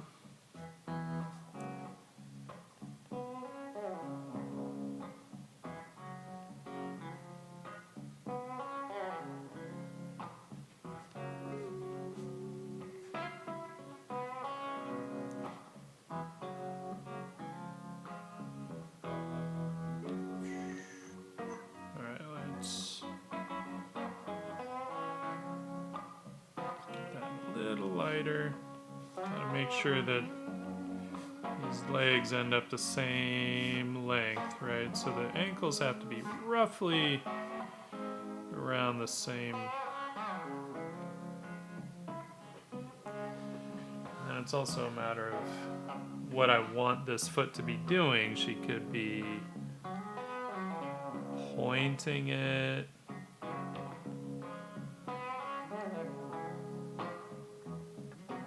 Could work. She's pointing that one, and then that one could be a little higher.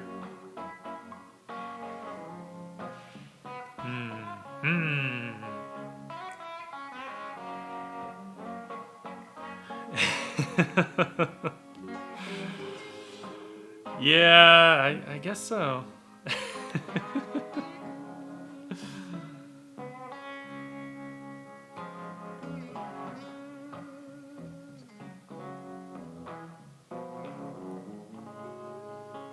Sometimes I don't want to be the boss, though. Sometimes I just want to... Whoa, did we disconnect? Hang on. Hang on.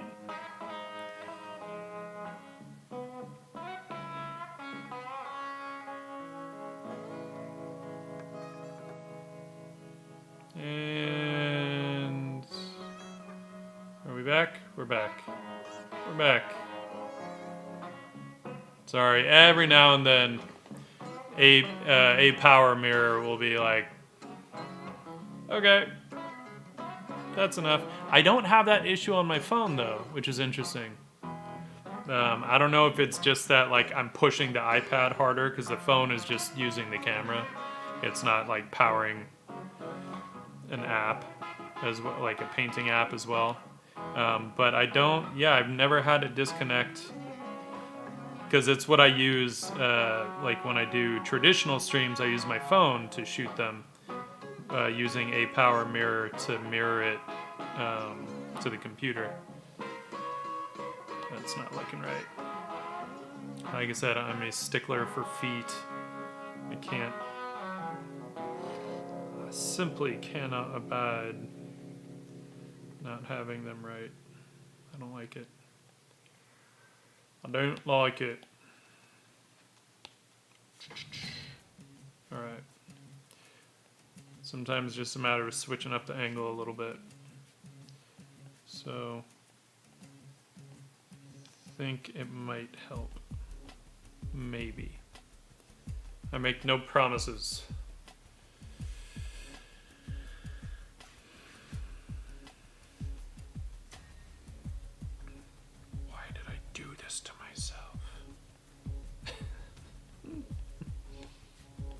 You have to. With that pose, like, can't not. I mean, I suppose I could have had one leg bent. Ooh, I could have had one up on the bumper. Shit. Do we want to do that? That might make her look a little more chill. Huh. Give her a little more attitude. But if we do that, doesn't help that that leg was not at the right angle anyway.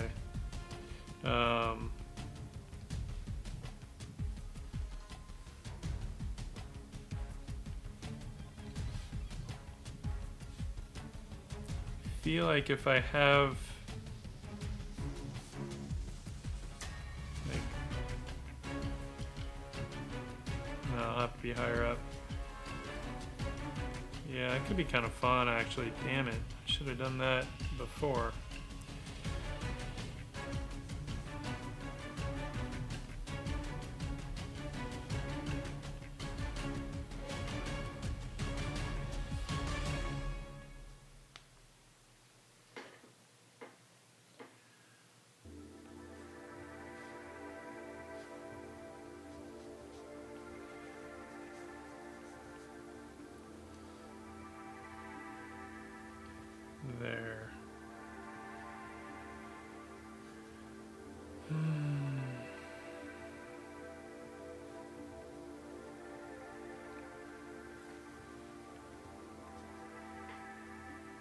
Kind of dig that. But again, let's make sure that perspective is right, because realistically, her leg would not be, or her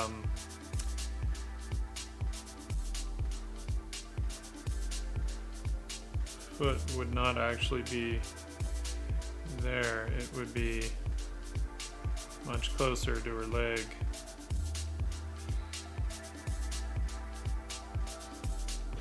Get it right, get it right.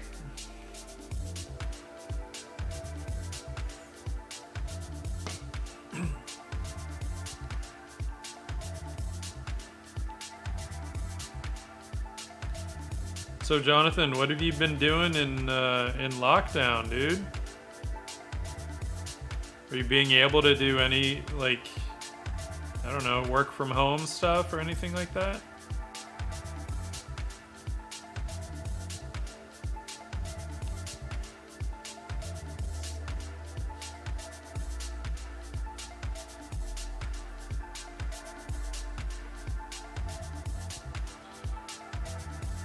Cool.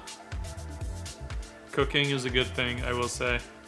That is like one of the things I was actually kind of really excited about. It was like, oh my god, I can cook again. Because I just didn't have time, you know, if I wanted to get anything else done when I got home from work, I didn't have time to actually cook. And I definitely missed cooking. Granted, it's gotten a little old now after however many months. Not that cooking has gotten old, but Kelly and I miss going out for cocktails. I mean, we make great cocktails ourselves, but you know how it is. Sometimes it's nice to have someone else do it for you. Yeah. Oh, nice. Yeah, I can do the Thai red curry, but that shit's easy. Like, legit Thai food, probably not quite as easy. But, I was like, yeah, I can take 2 hours to make, like, an Indian curry, or make some keema, or, like a Goan-style fish curry or something. And, like, that shit's fun for a little while.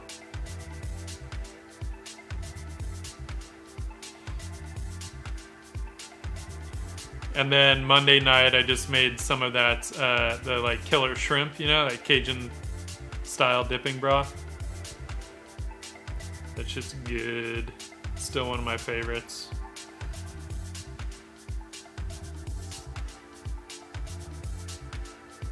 Yeah, killer shrimp. I love that stuff.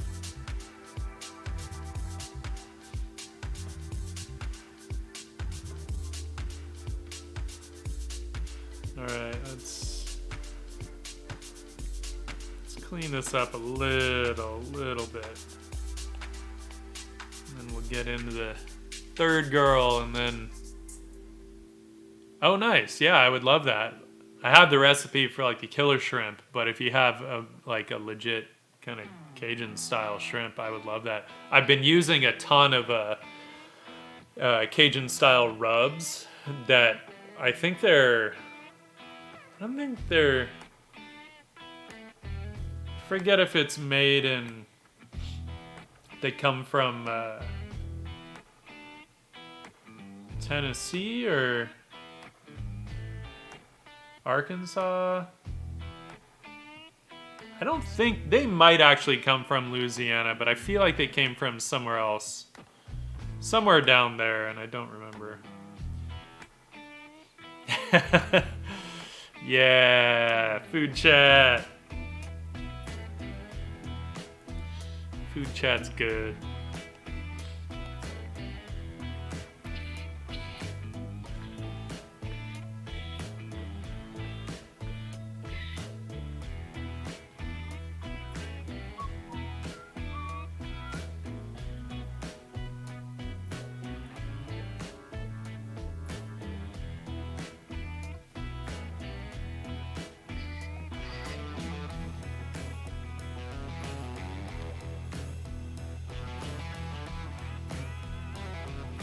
But what else have I made that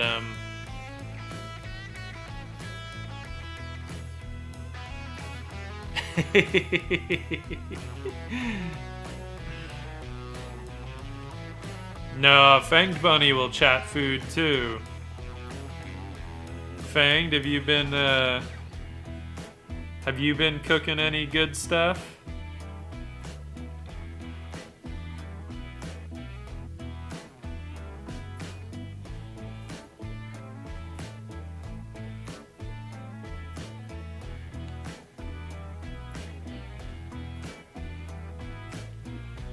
Nice.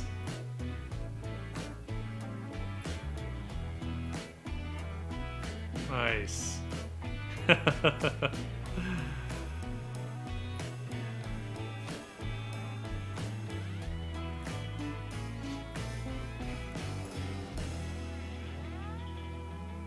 Hell yeah.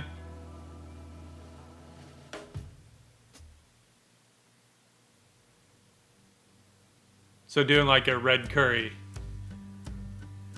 It's funny how often I forget lemongrass. And then I'm like, man, there's just something not right here. And I'm like, damn it, I forgot to buy lemongrass. And then I'm always so sad because it's just not the same without it. Like, it'll still taste good, but it doesn't taste right. You know?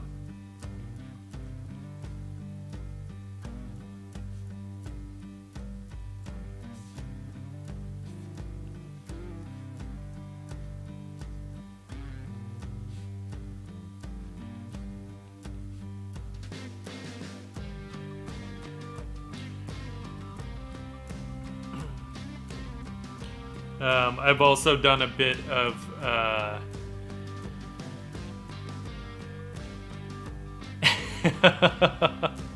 yeah.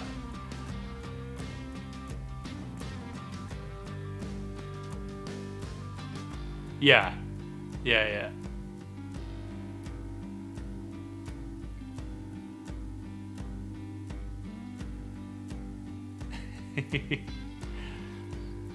Yeah, I can't do the pre-chopped stuff. It doesn't taste the same to me.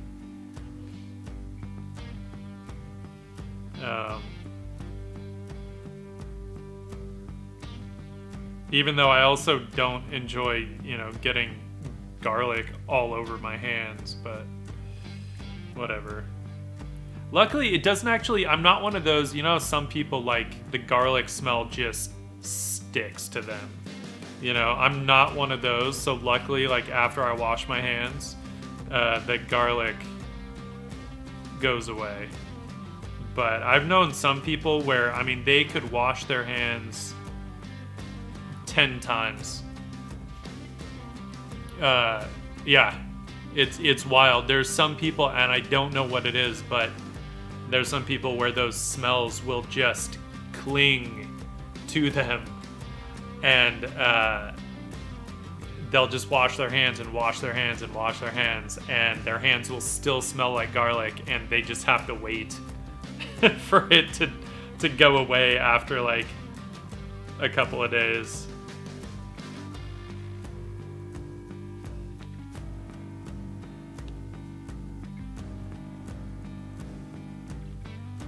I had a friend when I was going to school up in Washington, one of my classmates there.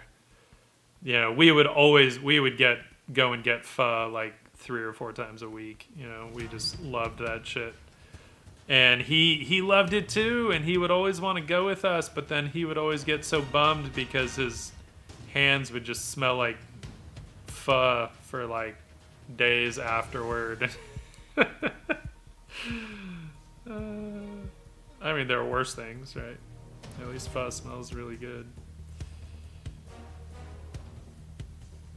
Okay, I'm trying to figure out what I want to do about... Did I figure that out? Sometimes I figured it out. I kind of did already, sort of. It's actually a little bit easier of an angle. So that doesn't count.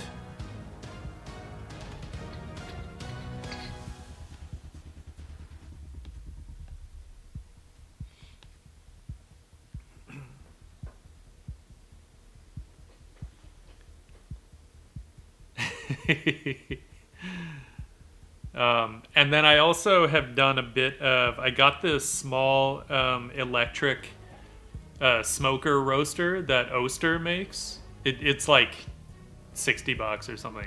I love that thing. So I've done some really good, like a Cajun rubbed smoked pulled pork. That is delicious.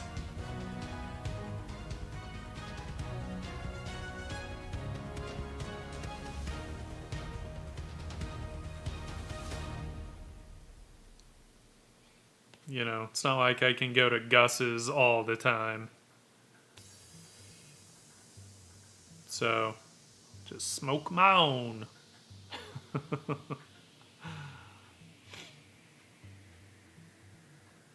Yeah, it actually works really well, the Oster one. I don't know about all of the others, but that little Oster, I've used the hell out of it, and it works really well. The only thing is, like, it's not super precise in terms of its temperature, which is why pulled pork is so easy, because, I mean, just slow and low for pulled pork, and the longer you cook it, the better it is.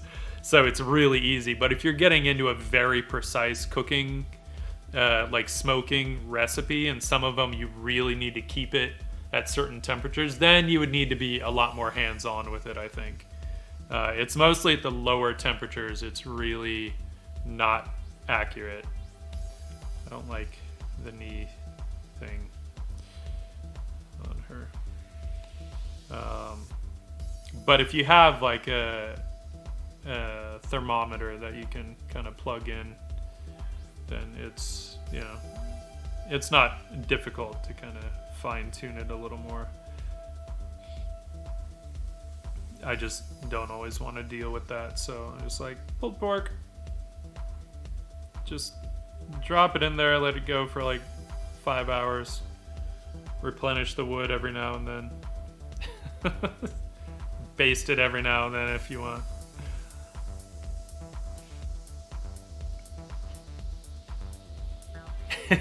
Hey, I don't even have an Instant Pot. So, I mean, I do have, I guess, I have a slow cooker. Well, I had one that my girlfriend then commandeered from me. But it's okay, she uses it more. I got it because I really thought I would use it, and I totally don't. Or didn't, I should say.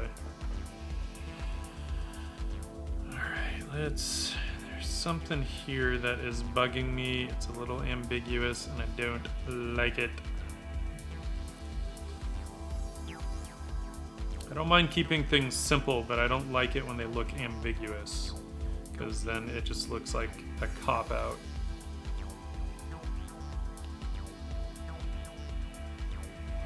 And that ain't how we roll around these parts.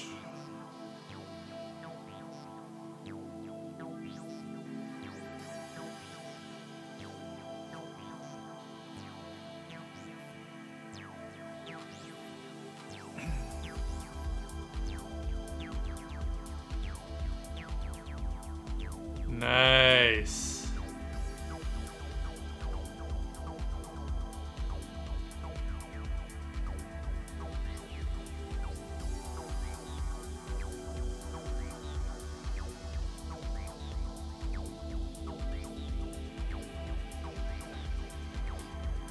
Yeah, that Oster, I mean, that would fit. You just have to be aware of... I think they say on there you have to get basically a grounded extension cord for it, because it has a very short cord. And the cord can't be over a certain length.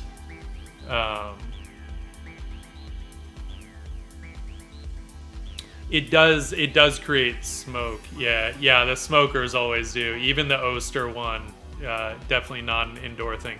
But you actually do get indoor smokers. I don't really know exactly how those work, but actually Autumn got one, and he's been doing some really good stuff with that. So,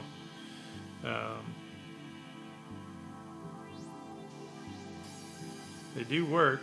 I mean, he'll do a combo. He'll run the smoker for a little bit.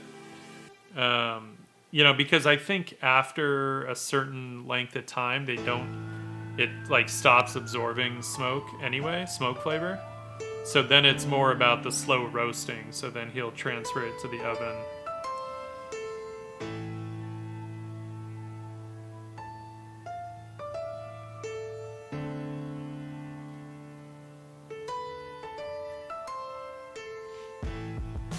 Yeah, Fanged, you're up in Canada, right? Is that right?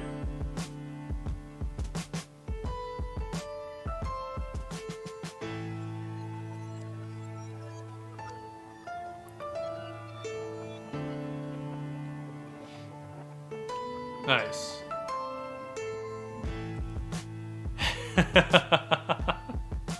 Blowtorch stir fry. I can dig it.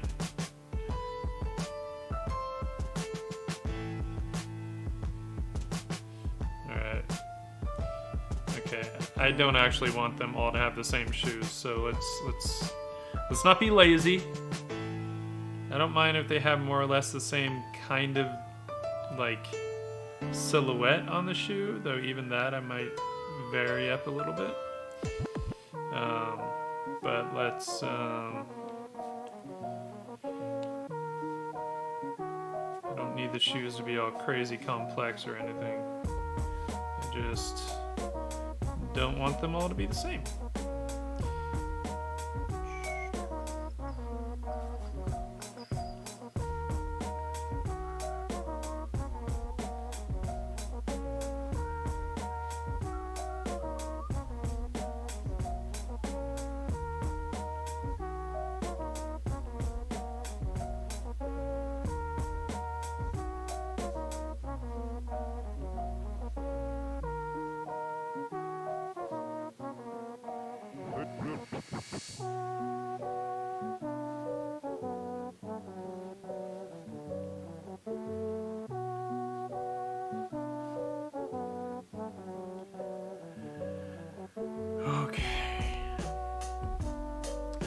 Funny how often I think like, oh god, I gotta save it, but it's Procreate, so I don't actually have to save it because it saves automatically.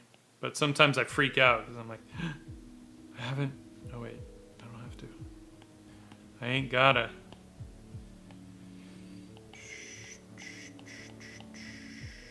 Manga loins.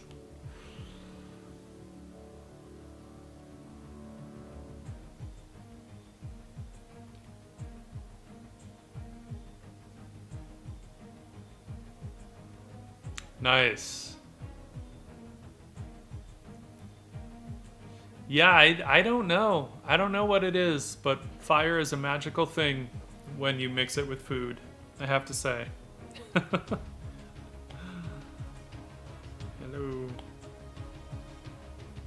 Alright, gonna get into manga here, and in order to do that, we gotta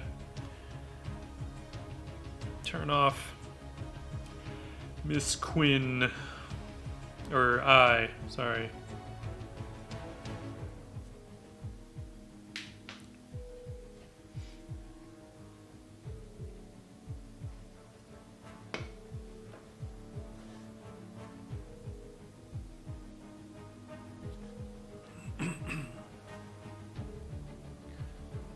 We've been on 2:15, okay. Got a little time still. Maybe we can...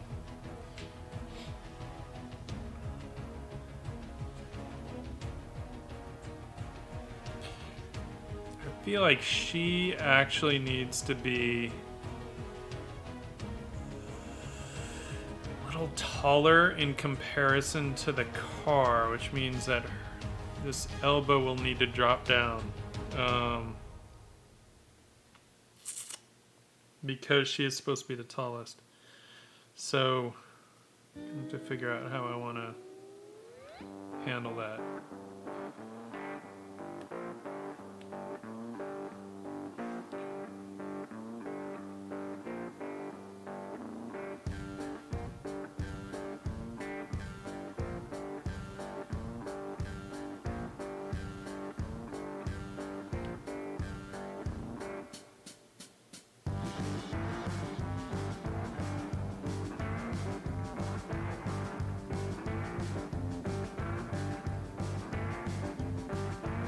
do that, and then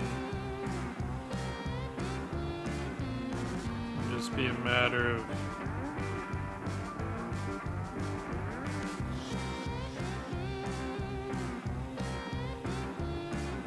dropping her elbow.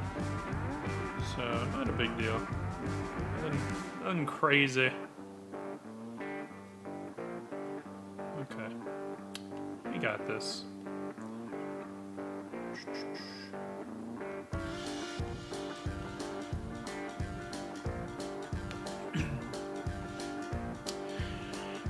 Let's see.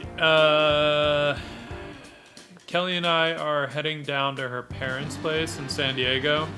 Right? We all did COVID tests and everyone's clean, so we're gonna head down there tomorrow morning, but then we'll be back Friday. I don't know exactly what time, but then I'm around all weekend, Saturday, Sunday. So, you know, we could, I don't know, jump on a Zoom call or, you know, phone call.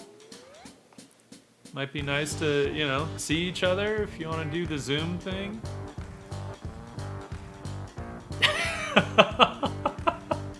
Or Discord if you prefer Discord. Or FaceTime. I don't know. You get to see all my gray. I want to see all your gray. Discord? I don't know. How would you describe Discord? It's a combination of like a community thing. Yeah, it's like Slack, but better.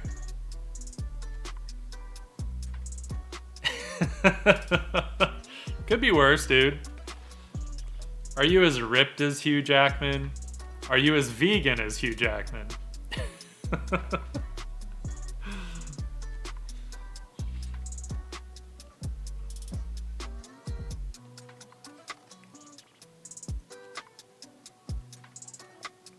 But yeah, man, let's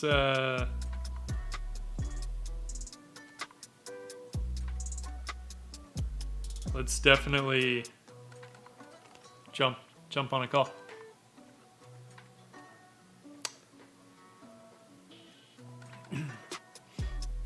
Yeah, dude, drop me a line Saturday or Sunday. I'll be around. No, it better be sooner than that, man.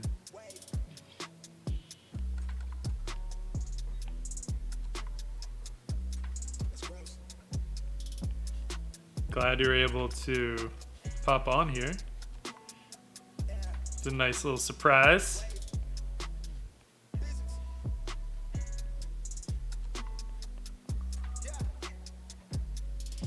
Good night, brother. We will talk in a couple of days.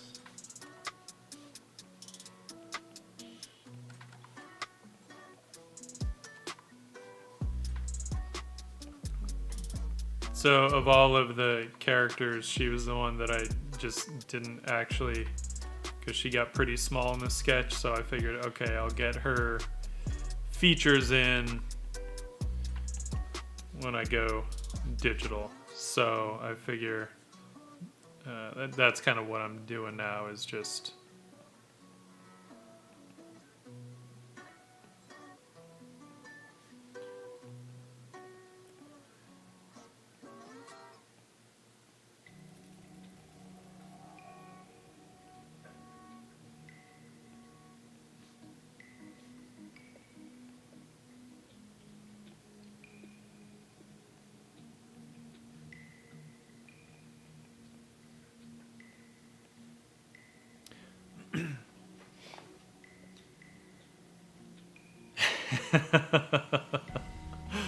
Jay-Z, what's up? How you doing? Yeah, dude, we're getting the muscle car in there, but it's like a muscle hover car, so it's gonna be all like sci-fi and shit.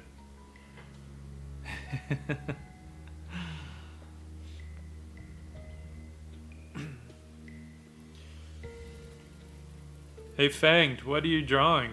You said you were drawing too. What you working on?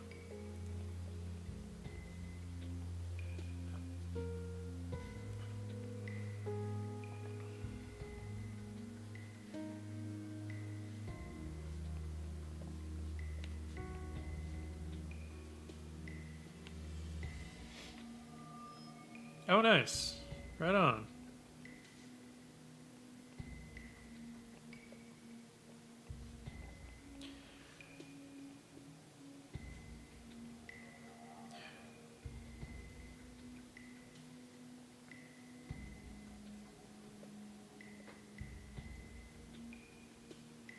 Yeah, dude, cars are fun. Yeah, Fanged, honestly, it's its own beast.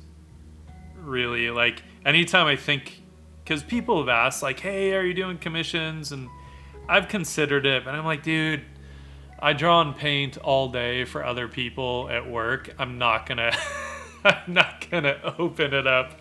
I think it does get easier in a way. You get used to it. You get used to like which questions to ask early on.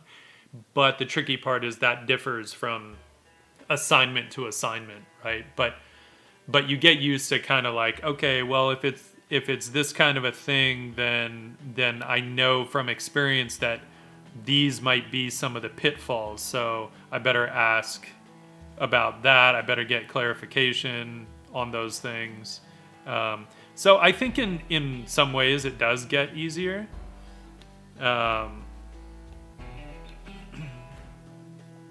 It's not. I'm not gonna say it's like it's never an easy thing, because that's not true. Like I honestly I don't have issues with it at this point.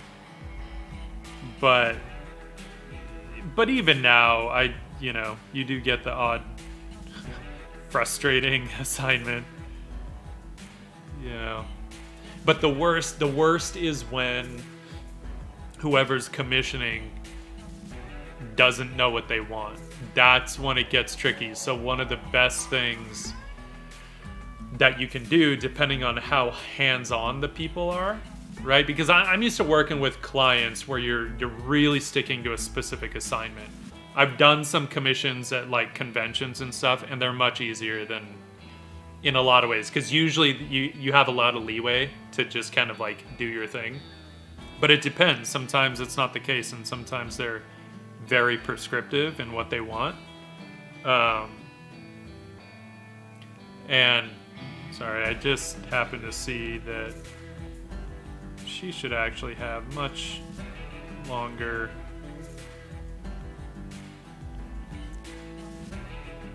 side bangs. I don't know, whatever they are. Okay. Yeah, so, I feel like they always kind of present certain challenges no matter what. But I feel like it gets easier.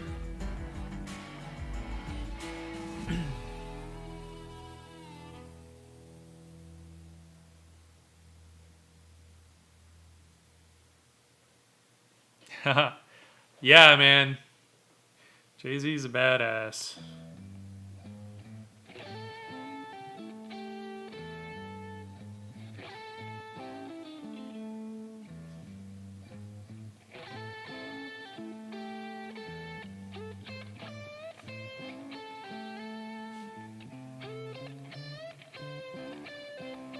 I think the most important thing that I learned, kind of like depending again on what kind of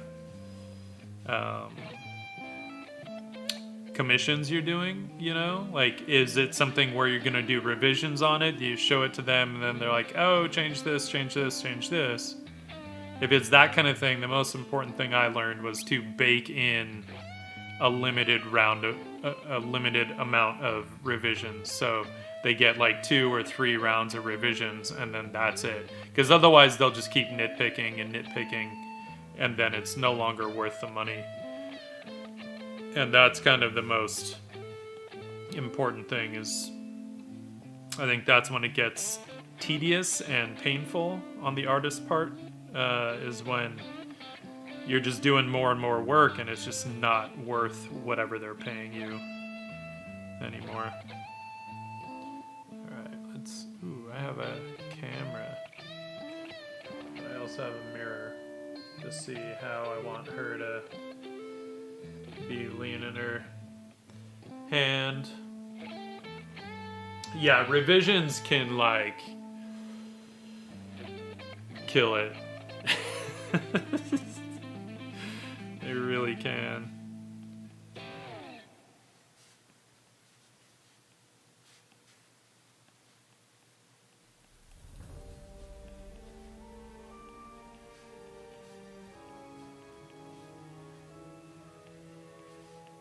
But it's funny, you know what?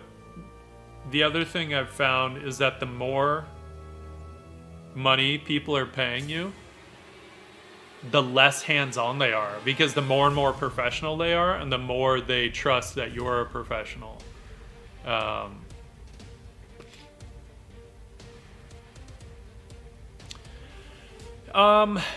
have had some... I mean, the worst was that, you know, there was a client that never paid me. That was the worst. Yeah, Jay-Z has had some issues, and a lot of it had to do with just the timing with the lockdown and the pandemic and all that shit. Like, he definitely had some problems with some of those people, and some, like, we won't list the names on stream, but some big name companies you would not expect to cause those kind of problems. You know, the only client I had that didn't pay me was, like, I mean, they were small, all things considered, that they'd been around for a long time, but it was right at the recession of, you know, 2008, 2009, and the guy... Alright, I think I can switch the actual line layer. The guy who owned the company just kind of freaked out with the recession and then ended up totally closing up shop, and moved down to Mexico. Fired, like, laid off all his people. And these are people that had been with him for, like, I think some of those people had helped him start the company, and it had been around for like 25 years or something like that. And he laid everybody off right before Christmas of, I think, 2009. And he just took his money and moved down to Mexico. Just like, jeez. And, you know, so in that regard, I was like, well, okay, dude. Yeah, the dude owed me $1,000, but at least I didn't get, like, laid off. I didn't have a family to take care of and all that shit, like, right before Christmas. And yeah, so I'm like, yeah, it sucks for me, but I felt really bad for those people.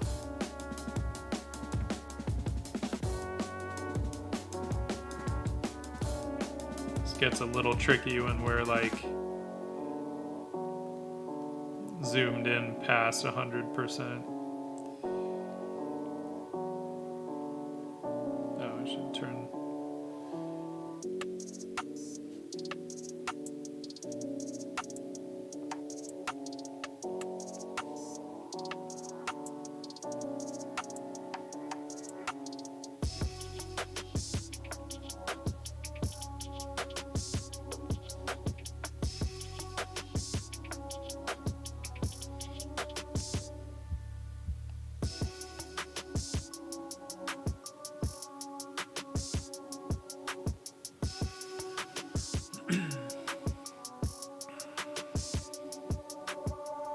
Yeah, I mean, you know, it doesn't hurt, especially if you start to kind of take on some bigger clients and stuff. It doesn't hurt to at least have a lawyer that you can call, you know. I haven't ever had to go that far, thankfully, but it wouldn't hurt. But it also, it just depends. Like if you're not really taking on the big jobs just yet, then you don't have to worry about it. But usually the threat of legal action is enough to get people to pay.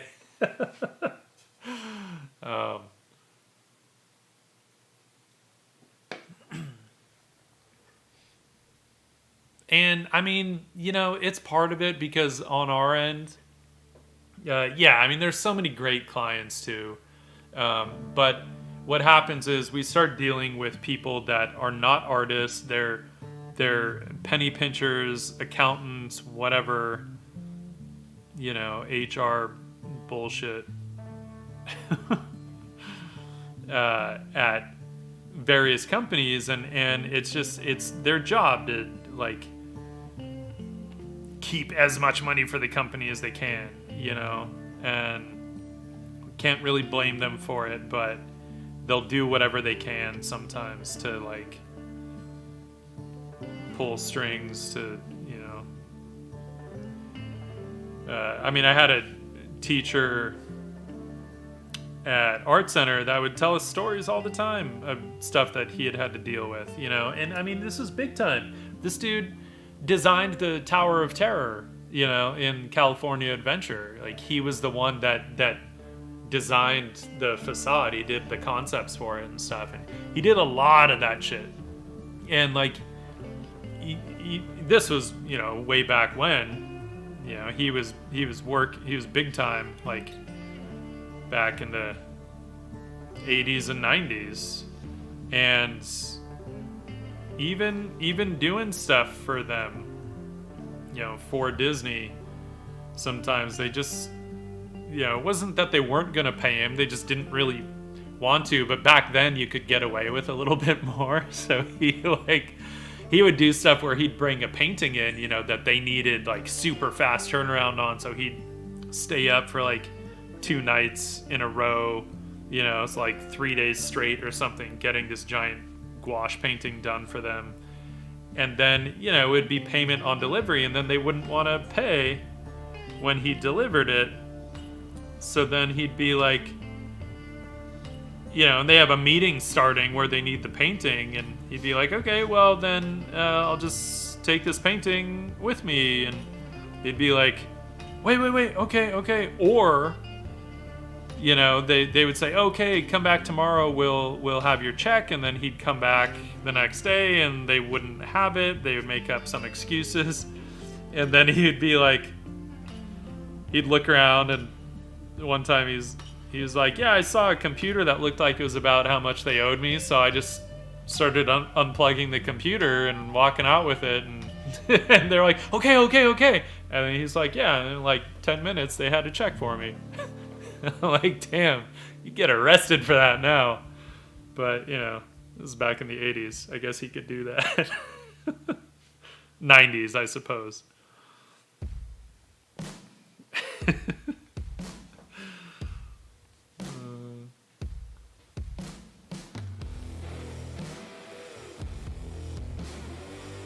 Well, it also helped that this dude looked like a Viking, right? He was about 6'5" and a big dude because he's also a surfer and stuff. So he was just like, he was built, and he had this deep booming voice. So I think there was a certain intimidation factor as well that worked in his favor. Sorry, Fanged.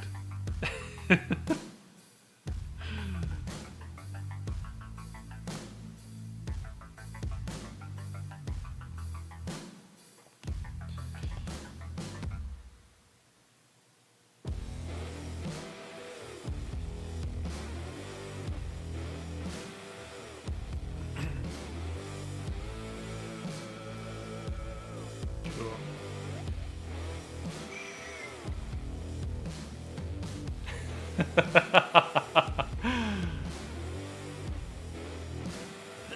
Yeah, yeah. It's pretty much always bureaucracy. Yeah, what did I get? I put a big line right across her face. Did I undo that? Cool. Yeah, it isn't an issue of not having money. Yeah, I mean, like I said, he was doing theme park designs for Disney, so it's not like they were hurting.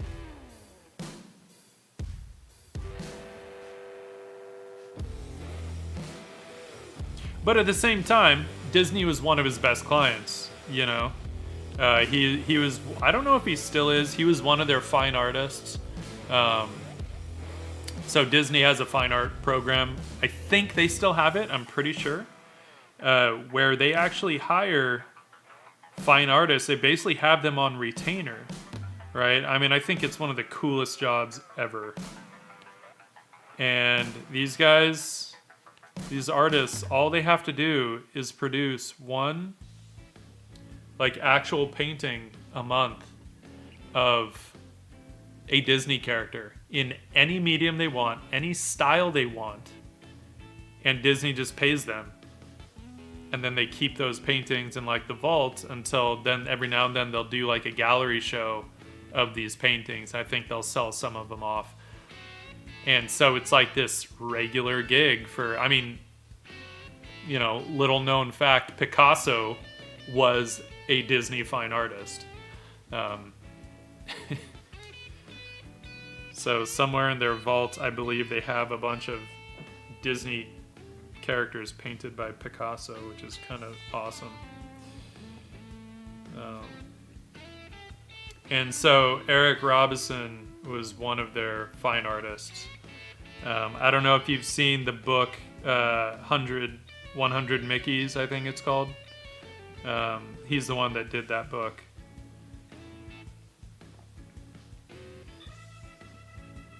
But also, you know, sad fact, artists used to have a lot more power and clout than they do now, for the most part, you know?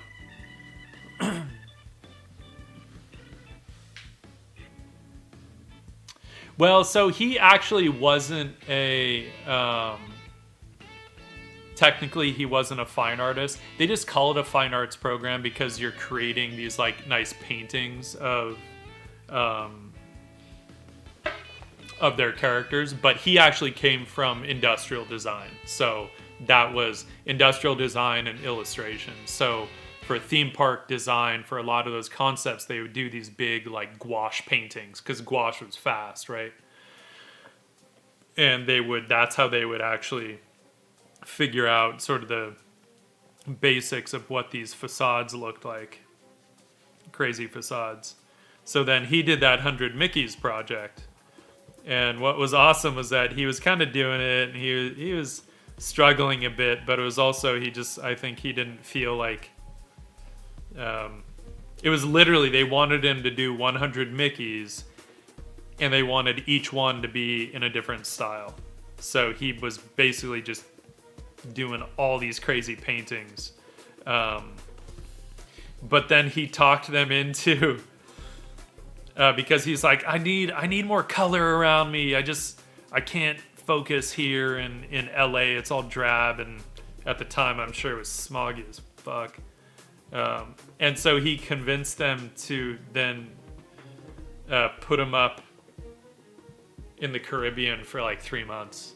Put him up in like a really nice place in the Caribbean for 3 months. So he got in, so he could use all the color around him to get inspired. And like, you bastard. That shit doesn't fly now.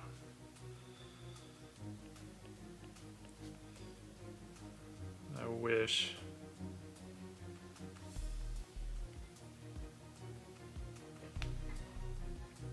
Yeah. He got paid on top of them putting him up for 3 months in the Caribbean. So they paid for everything while he was there, plus his commission for the actual project. Yeah.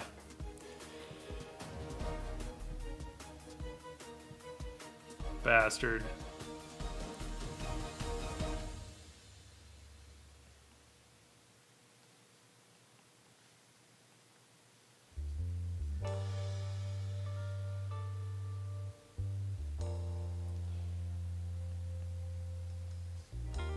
So it was hard, like at school, you know, we'd have teachers that would tell us stories like that, but then it's like, the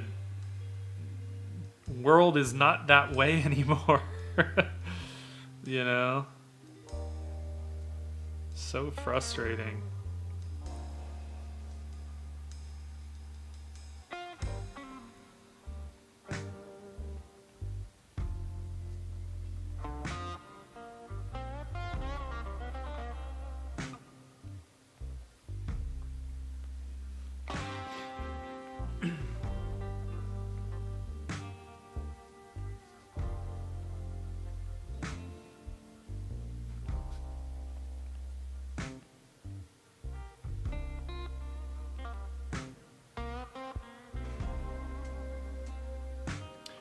She's gonna need to...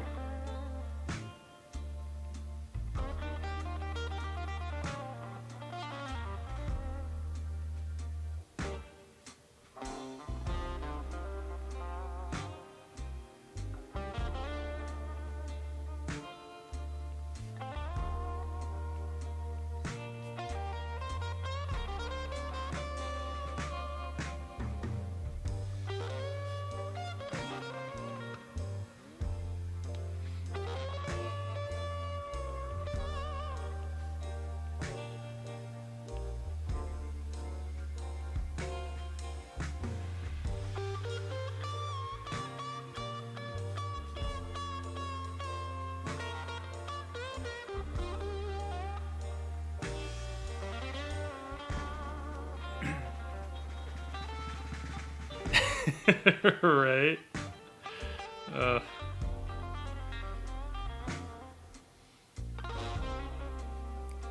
I mean, and you know, it's interesting though, because at the end of the day, there are more opportunities for artists than there have ever been, because everything needs designing now, right? And that's always something kind of worth remembering. But I mean, the frustrating part is that artists do get paid less than we used to. And I don't mean just in terms of inflation. Like, the numbers are smaller than they used to be, and which really sucks, because obviously, like, the entertainment properties we work on make more money than they ever made before. Can you imagine in the 90s if there was $1 billion property? Like, no way. Forget about it. Forget about it. Think anyone's gonna mess with me while I'm wearing these bad boys?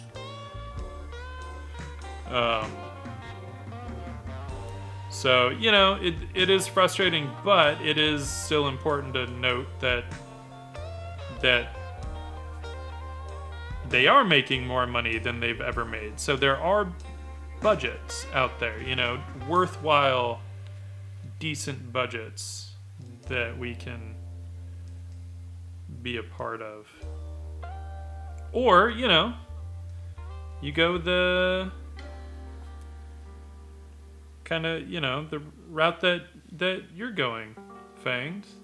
Like, there are people doing really well just doing live streaming, and I don't know if you're interested in getting into, like, making art videos and stuff, but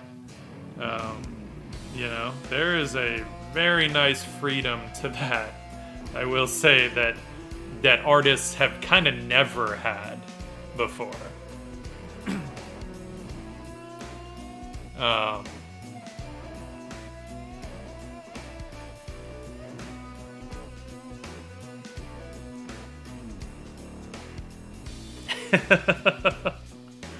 I know, like, I know what you mean, especially like in your situation. I know you're kind of getting back into art in a very recent sense, and what I think though what happens to any of us that start to see any kind of success is there is a certain amount of imposter syndrome that we suffer from, right?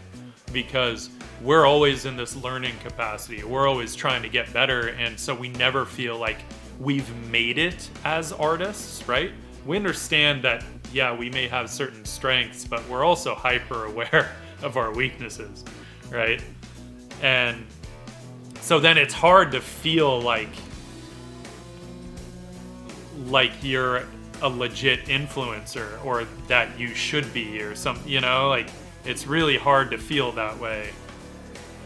And I don't think that ever really goes away, to be honest.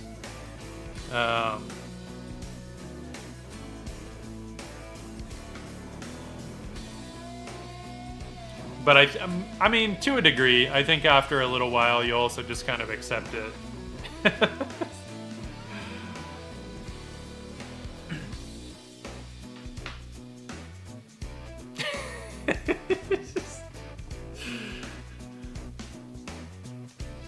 Be like, we've been looking for you, faker.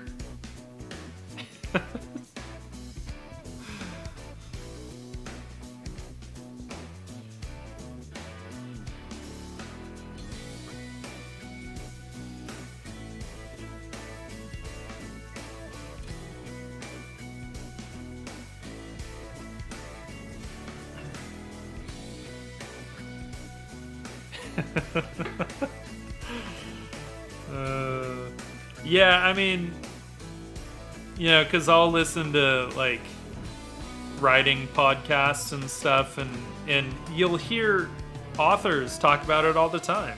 You know, there are some that are New York Times bestsellers, and they talk about having imposter syndrome because sometimes it comes out of nowhere, and they're not ready for it.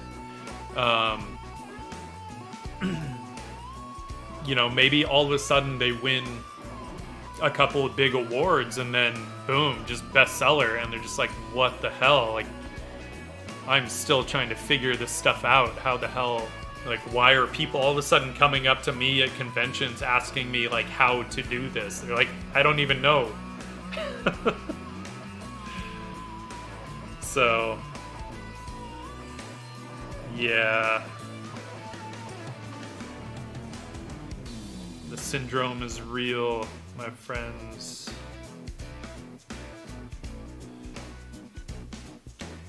I want Manga here to be a bit more cut. She's like, I mean, they're all badasses, but she's more of like the legit muscle, right? If we look at like the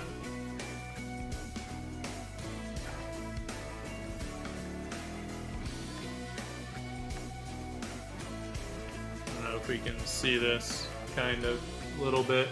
We look at the size difference there, right? She would be the one in the back. So she's like a head taller than all of them.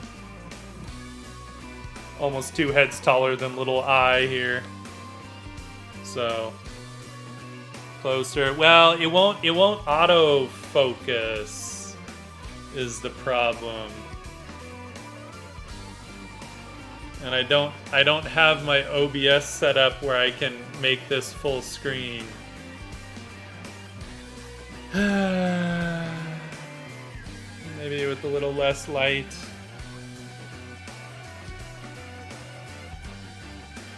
I wonder if I have them. I don't know if I have them up on Instagram. I think I do. I just don't know when I have them on Instagram.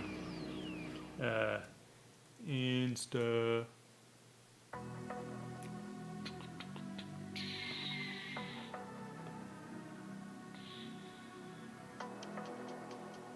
Yeah, so I have the focus locked on this camera.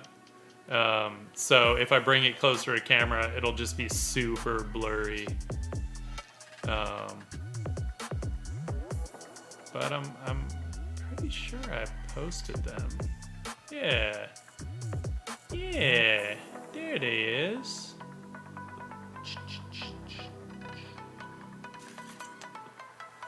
Here.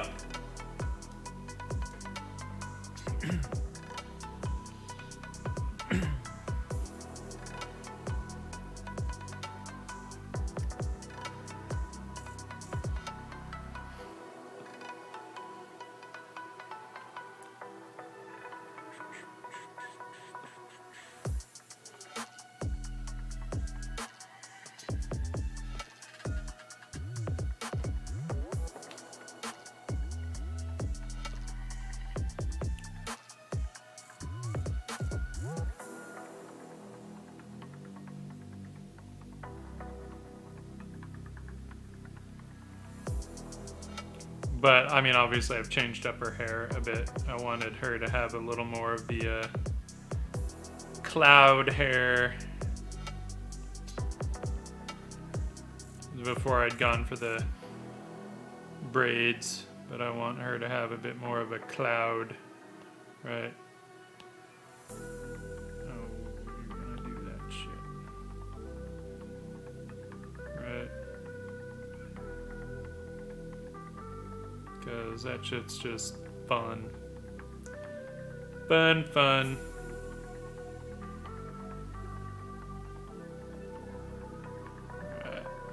Alright. So then she also needs bigger lats.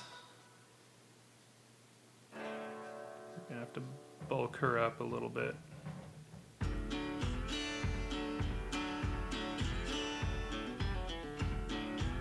Yeah, I kind of like troll hair, but like curlier. Thanks, Jay-Z. I appreciate that.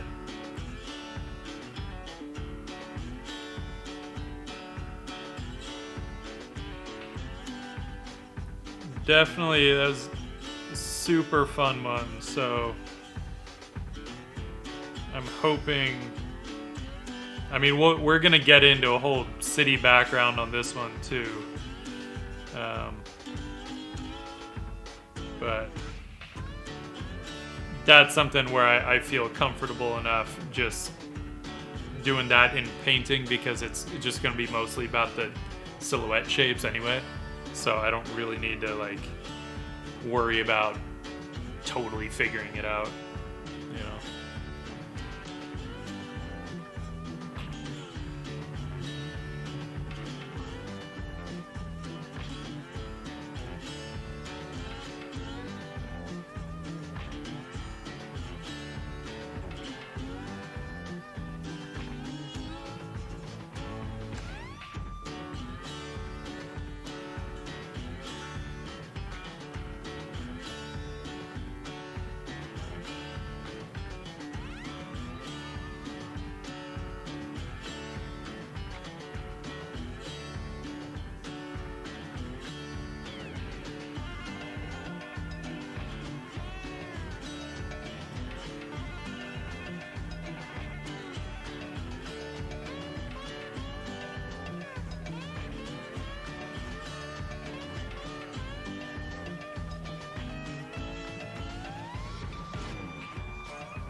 It kind of depends on how much I do on stream and if I want to do anything off stream at all. Honestly, like this is probably the most tedious part. I mean, let's look and see if... I don't know if this one has my full info on it. But let's see how long this took. If it has all the... Because I'd copied it a couple times, so I don't know if it has all of the... Yeah, no. I mean, 23 hours were spent painting this one up, and 61,524 strokes.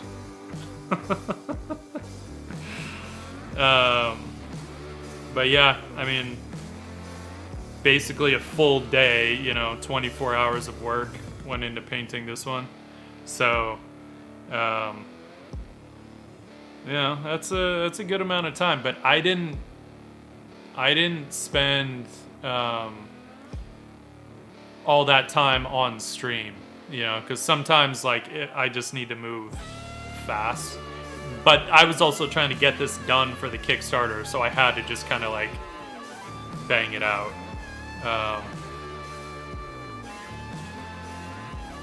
I don't think, this one, I don't think was as long, which was also done for a print, but I could be wrong. We'll see. Yeah, 11 hours.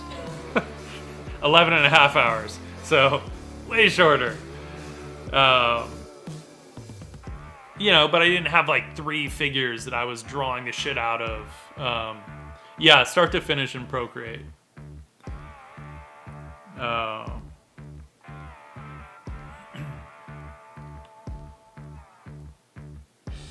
So these.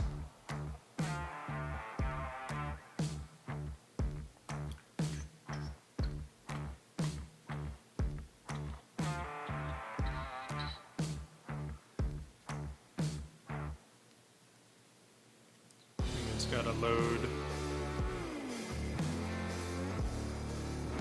It's gonna load.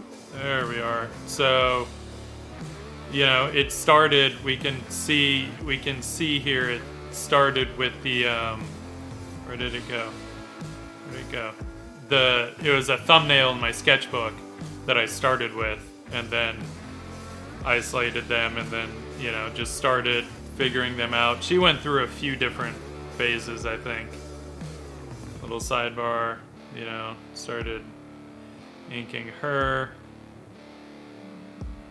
Right? I totally messed with different possible poses for her. I was gonna just totally invert her, but I was like, no, maybe we'll try that. No. And then it was actually just a change of expression, so that I stuck with. And then Quin. So yeah, this was all start to finish Procreate. It started with that city. I mean, it was literally just erasing in and just getting an interesting silhouette, right, going on that stuff. And then I think I just locked the layer once I found the shape and just painted within that, right? Got our steam in there. Whee! Which instantly, gave it some depth, right? So really just tried to work with it as simply as I could with just, the simple shapes, because I knew I was going to render them up, which was going to take me enough time with 3 full figures, right? We can zoom in on her.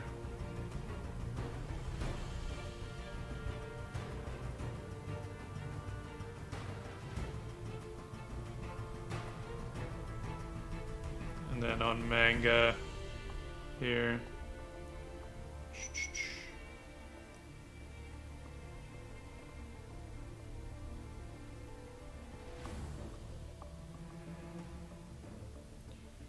She is a little dark here, but there I end up lightening her up with, I think, some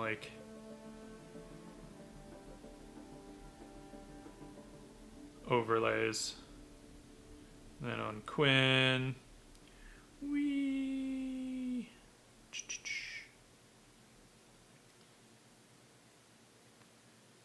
then some more on the background. It's kind of refining, noodling shit. Kind of getting more detail in there. Got the windows in, boom. Right, which I just have these lines that I went down either on overlay or soft light or add or something, and then just erased out. Because I wasn't going to sit there and paint every single window. So, and that's pretty much how I did all those windows.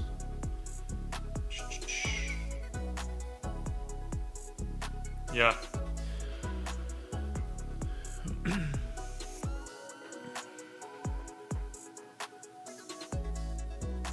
Yeah, basically I had done like just flats on the characters, you know?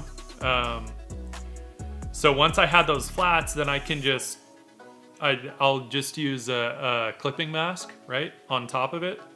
So then I don't have to worry about painting outside those lines. I can just throw in the, then I'll throw in flat colors, right, with, which is what I did here. You can see on eye, it's just flat colors. Then a multiply layer, because they're backlit, right? So I threw a multiply layer over the top, which instantly darkens, and then I just erased out for where the lights are. And then I think, I'm not sure if I used the overlay layer for the light in there to get the glow, or if I just painted opaque. But it would have been a combination of some overlay and then opaque painting on top to get, you know, the rendering, right? But it would have just been a little bit of opaque painting on top for the rendering and stuff.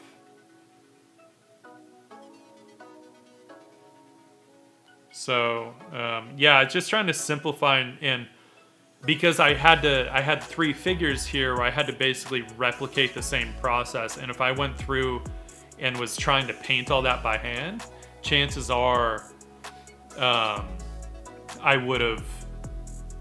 they would have ended up looking kind of different, and I needed a kind of consistent process that I could use.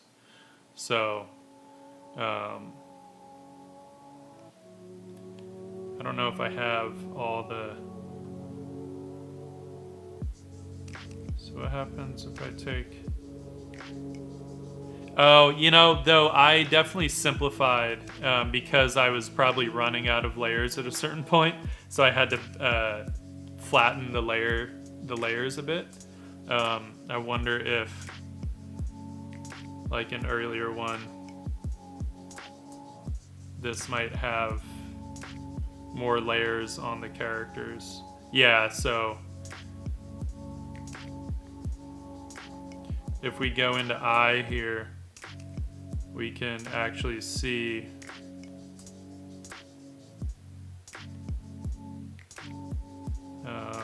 where are the lines. So there are the lines, right, which I just kicked down in opacity because I didn't want them to overpower.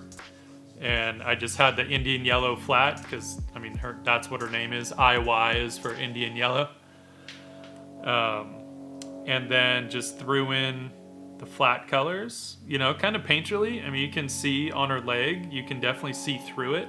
I wasn't trying to like make it super flat. I wanted some texture. This I think is probably just to check the shadows.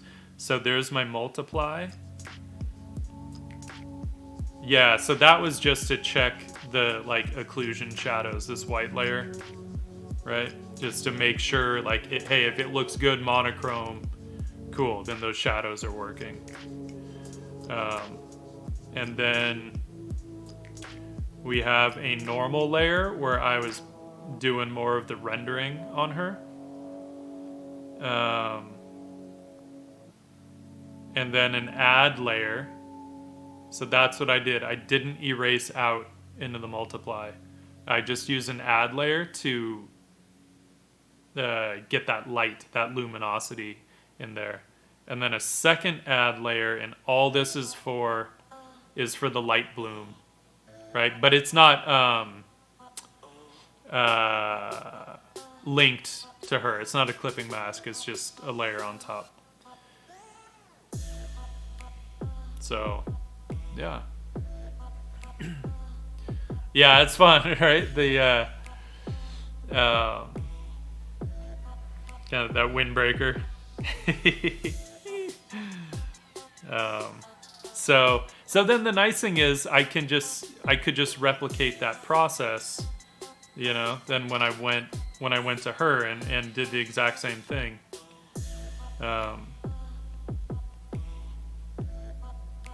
Where are her lines? There are her lines, right? So did the exact same thing flats, shadows, white layer to be able to check. Right, because like this, it's really hard to tell. So what I did is once I laid those flat colors in, I actually would have done this and then just worked on the shadows, made sure those were working the way I wanted. Looks like I did erase out for her hair light there. Rendering. And just light a little bit to brighten her up, right? Because she got a little too dark. I was losing some of the info. And then an add layer for the lights. So, pretty consistent.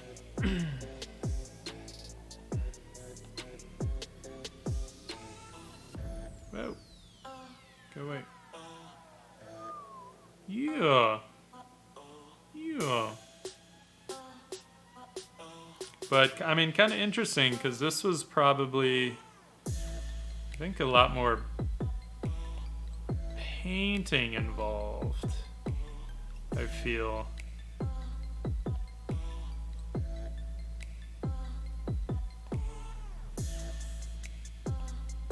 Whee! Ooh, behind the curtain.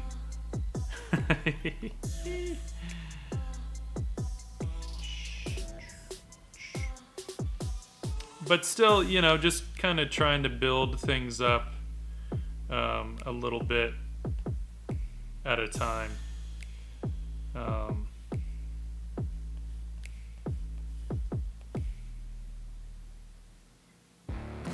Where are those lights? The lines.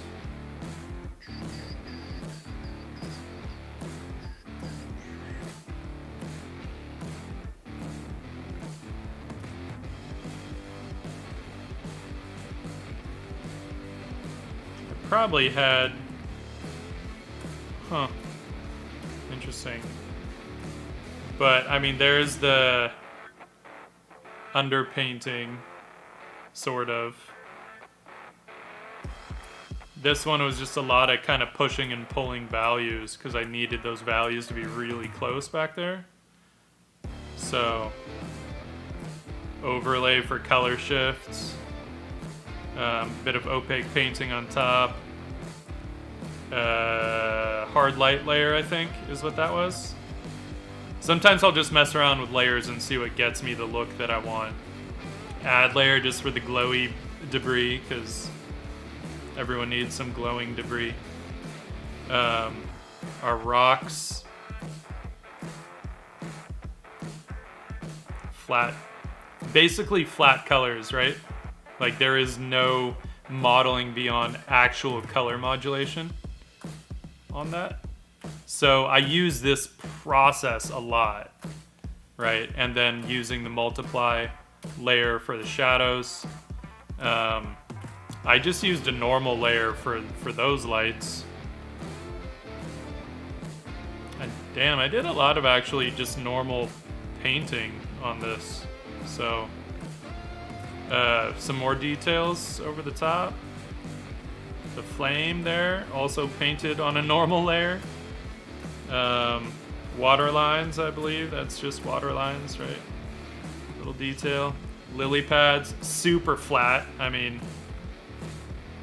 you look at those. And actually what I did with these is I painted a bunch of circles, like flat, and then I just used the distort function to warp them and put them in perspective. So,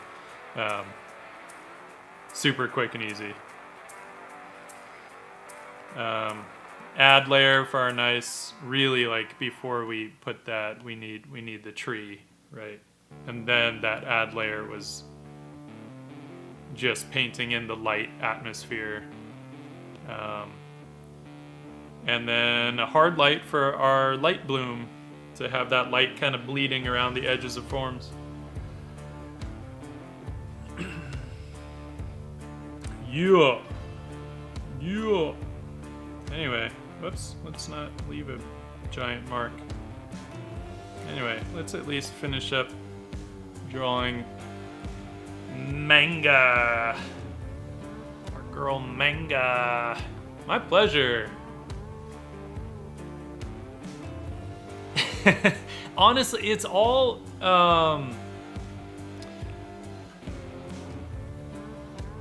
it's experience.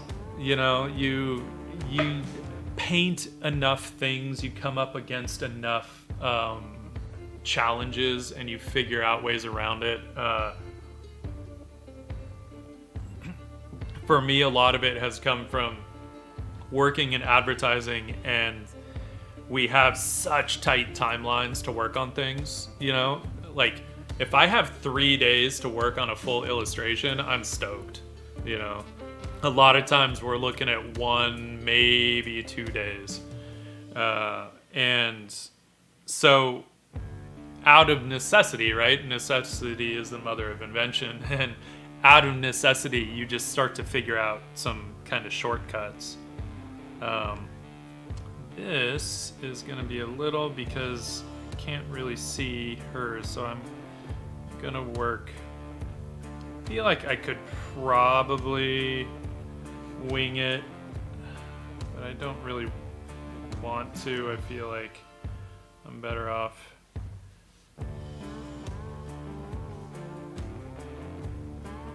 working her out a little bit more.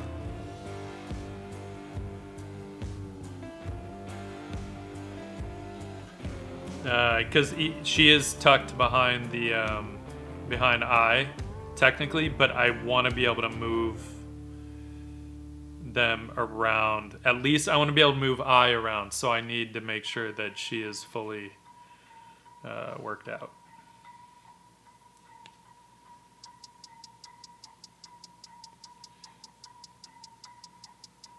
Just because I don't feel like going back and doing that again once I'm in like painting mode.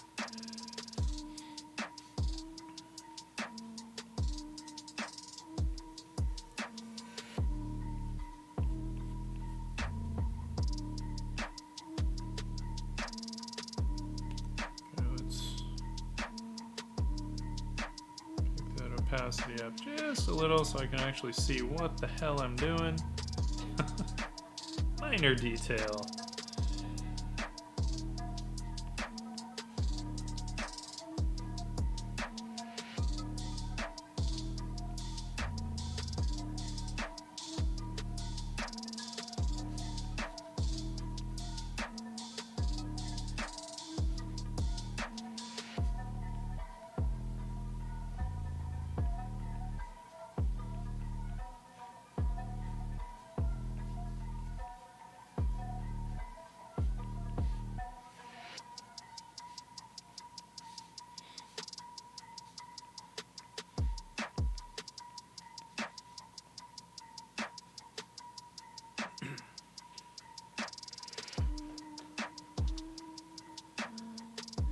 Yeah, I mean, that is definitely like my approach to it.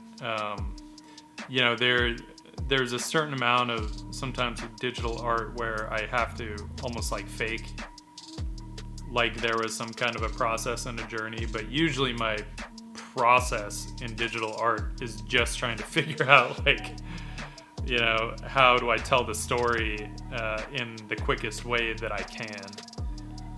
You know, because you don't have that nice tactile response with digital art, you know? We don't get that. So it's not the same. As fun as it is, and of course, like, there's a certain process to digital that's there, but it's not that like soul food kind of process, right? Now maybe she's a little too tall. I gotta figure that out. Well, it kind of depends on how high off the ground no, shit. She's still...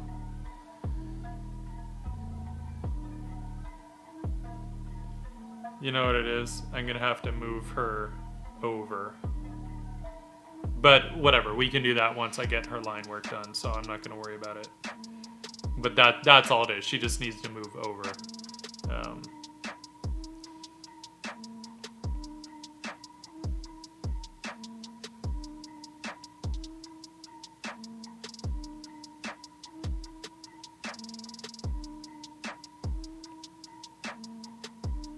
They can invent all the paper-like screen protectors they want. It's still not the same thing.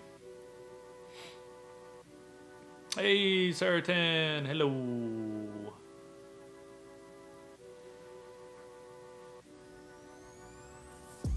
Yeah. I mean, you know, I love them both. And just for different reasons. Because there's definitely stuff that I do digitally. I wouldn't want to even try it traditionally, you know. And with the client landscape being what it is, like I wouldn't want to do the commercial stuff traditionally anymore. I've tried because I thought I wanted to, but just the way that they want to make changes and all that stuff, I'm like, yeah, never mind. I'm glad I'm doing it digital. It's so much easier to make changes.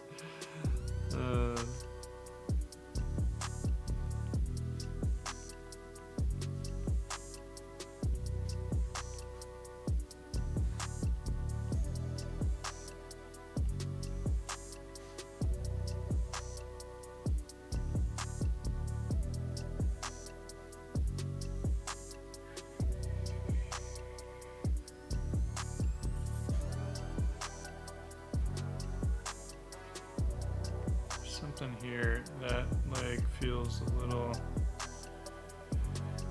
long, the lower leg.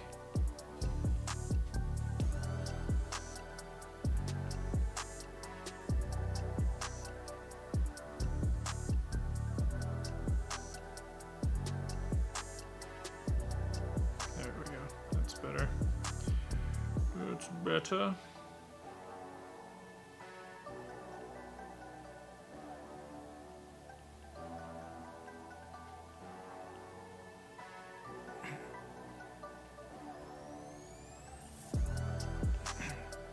Yeah, and I mean, who knows if they'll ever really be able to. I mean, obviously, the crazy way that digital stuff is going these days, I mean, you know, they can do some amazing shit with it, no doubt. But, you know, I also feel like,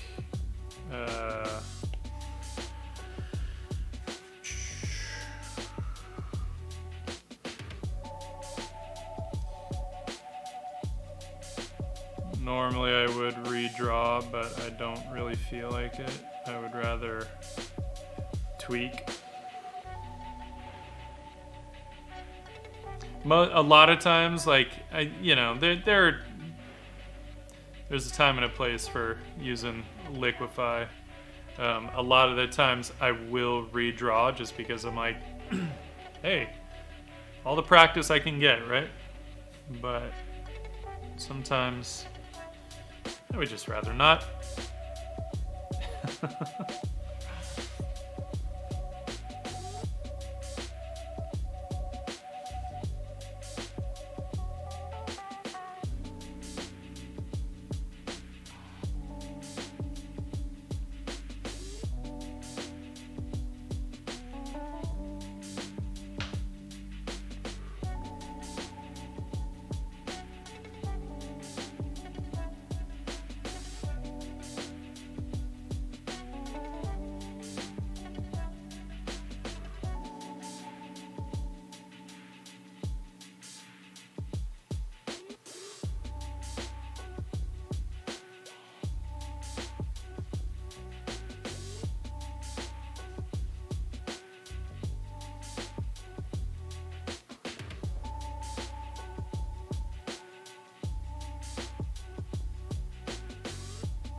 on one sec.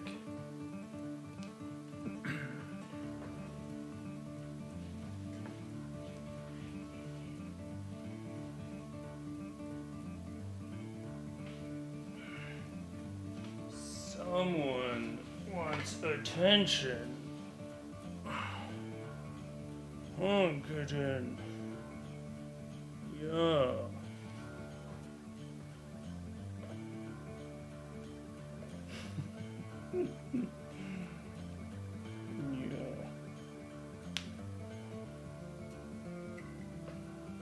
She'll sit there sometimes and just come say hi. Come say hi. And like scratch on the pillow because she knows she's not supposed to. Just because she wants attention. Yeah.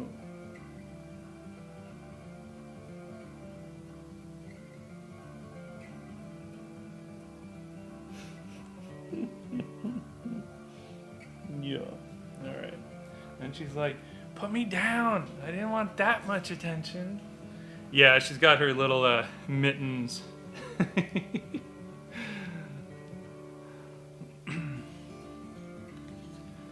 And I like her little like black toe beans. They're so cute.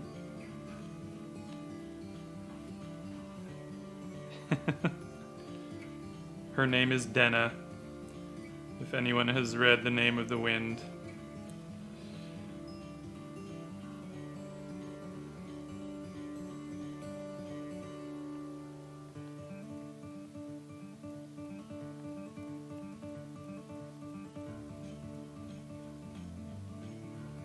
Debating how much detail.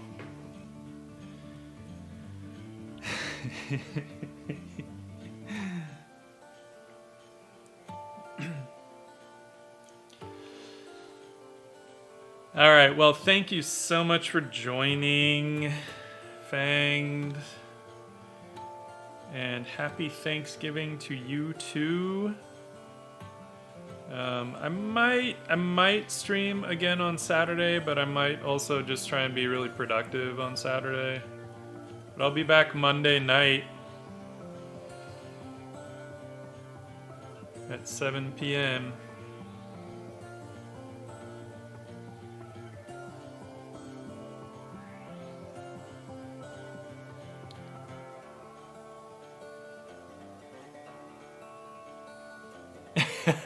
Oh no, Denna is like in The Name of the Wind. She totally like she's got issues, but you know that's kind of why I named my cat Denna, because when she was a kitten, like she was really hard to approach. You had to be really careful and slow about approaching her. So she just reminded me of that character.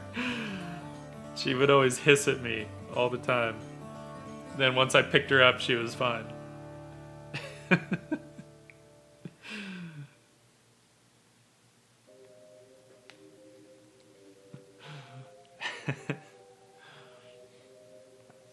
All right, Fanged, you take care of yourself, and I hope you have a lovely, lovely couple of days. Until next time.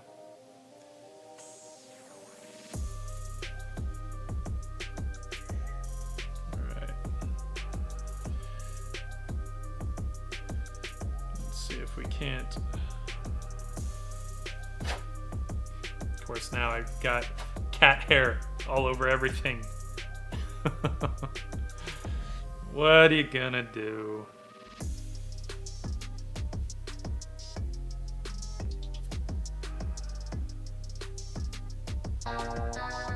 Raid!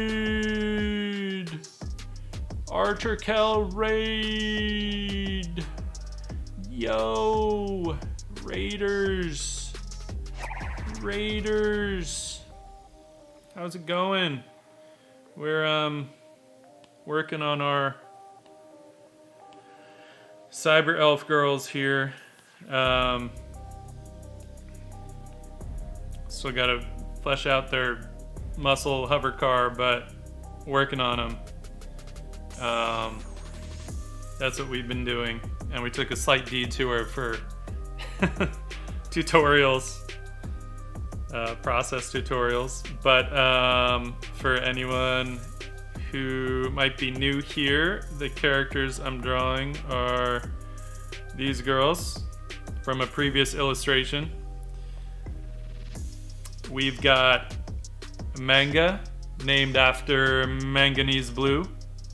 We've got IY, named after Indian yellow. And we've got Quin, named after quinacridone magenta. Yeah, so, you know, cyber... give me my color back. Cyber elves. I just loved the idea. You know, back in the... I don't know how many of you know this or remember. Back in the 80s and 90s, they always lumped sci-fi and fantasy together, right? So that was my idea, was just like, oh, sci-fi fantasy, of course. Let's do that. Cyber elves. Fuck yeah. So that's where that idea grew from after many little sketches of them. So, but this was an exclusive print for Kickstarter, but people seem to really like them. So I figured, what the hell, let's do another image of them. I've also got her on a shirt, which I happen to be wearing right now. I had this one printed really light though. I like the faded look, but yeah. There, you can follow the links, and in the shop you will find a shirt of Quin, the cyber elf. You know, Uncanny Pally, I am not, like, obviously I've heard of Shadowrun, but I'm actually not in the least familiar with it. And I feel like I probably should be. Ugh. So my touch on my iPad sometimes gets all funky, and then I'll randomly find these marks that I made, and it's really annoying because it like won't want to zoom in or out. Instead, it'll just be like, oh, you mean you want to paint with both your fingers instead? No, I don't. But so I'll also do some fantasy stuff. A good example of that. This was another one that was done exclusively for Kickstarter. Another one I want to explore as well in some other capacity once I figure it out. Cat dragons, come on. It's cool. Come on, son. Nico Sanchez, thank you. Oh, cool. I probably knew that.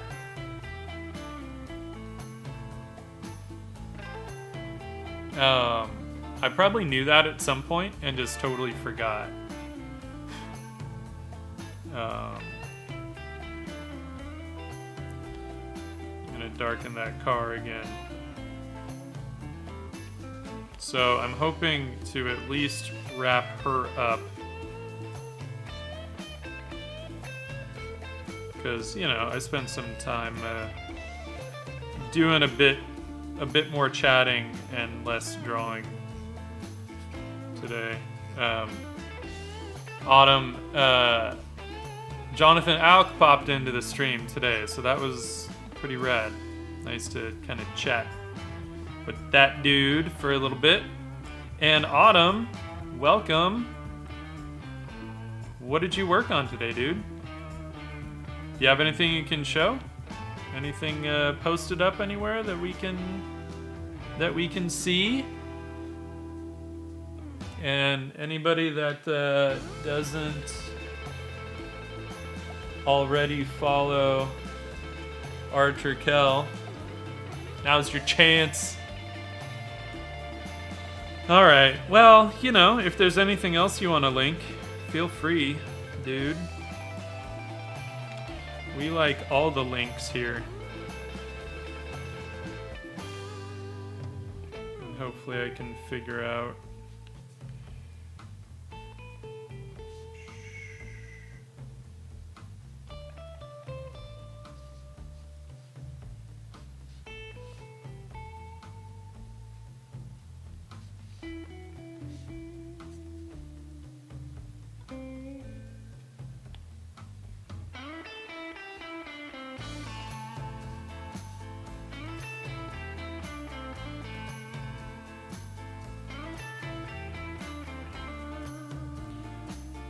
I don't really have a story for these girls yet, but I've been kicking stuff around.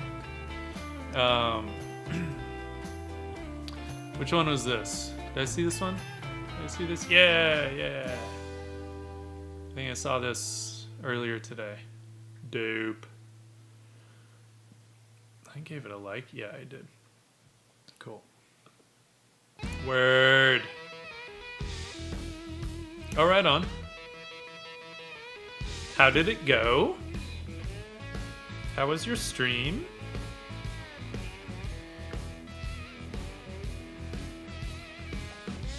Good, it seems, right? I mean, came in with a party of 22, so that's awesome.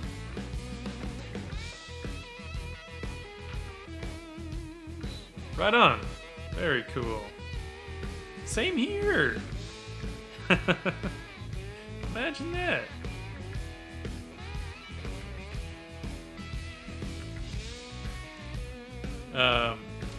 By the way, these lines, I'm not like trying to get like a ton of character in them because I'm gonna end up painting this piece up, so I don't need the lines to be like really beautiful, you know? I don't need a nice line weight variation and shit like that. So, just FYI. Don't judge me.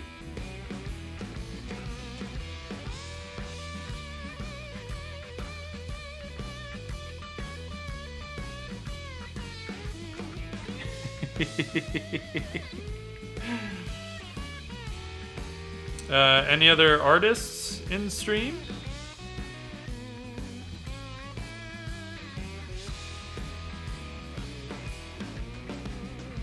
I know we've got Jay-Z here.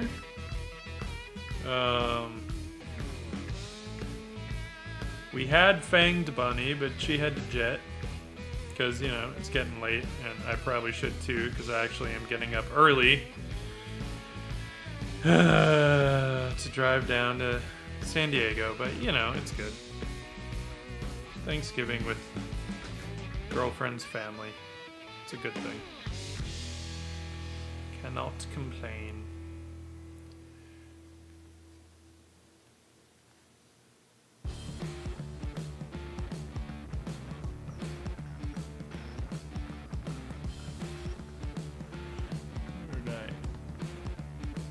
Have her up on my screen so I can at least kind of see. I don't actually want to make them exactly the same as I did before, because my idea is that they're cybernetic, right? So parts can kind of swap out the different parts, the different plates that are on their bodies depending on what their like mission is or what their objective is. So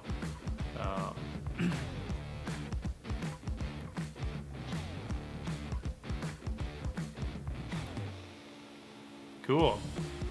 Oh, Vil Ferrell, yes you are. Vil Ferrell? Vil Ferrell.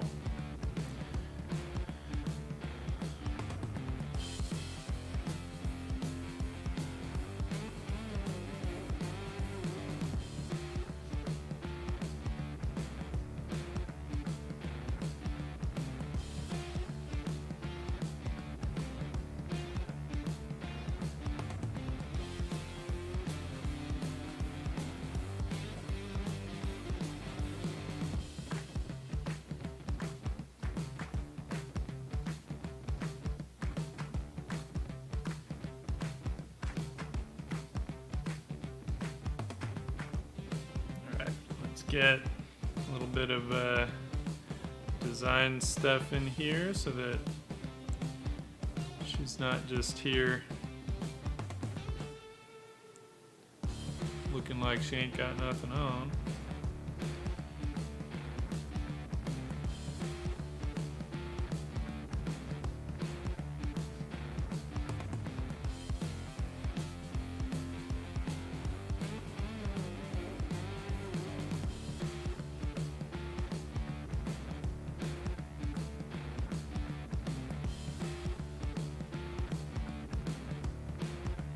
Oh, right on. Cool. Have you been getting into doing some 3D stuff? Am I remembering that correct? Kind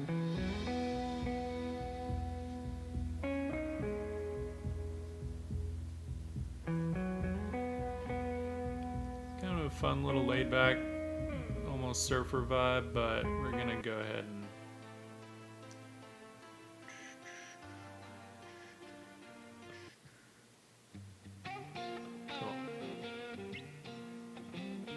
right on.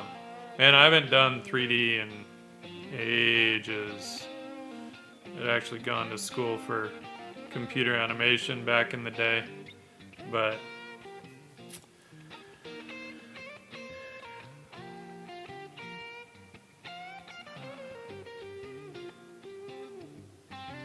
kind of forgot that I also gave them these sort of like almost plugs. I'll have to remember that.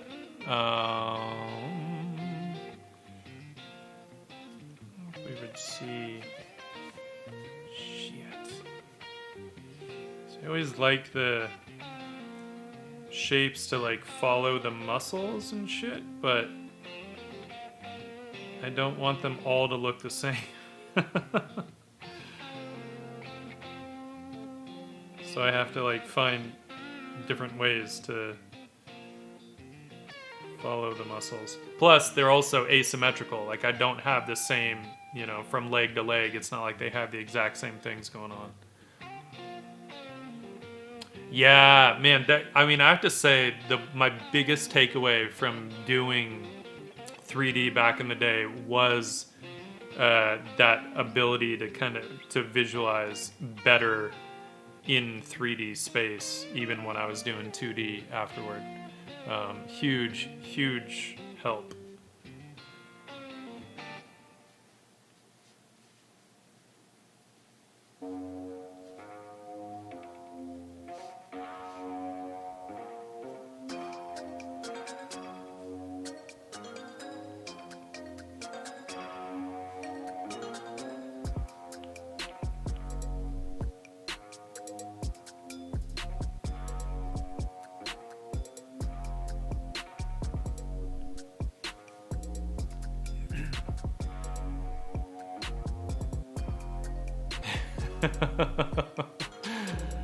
Dude, SGIs, man.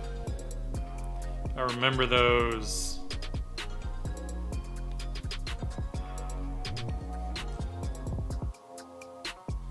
They were like the cutting edge.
Fuck yeah, Jay-Z. 386, bro.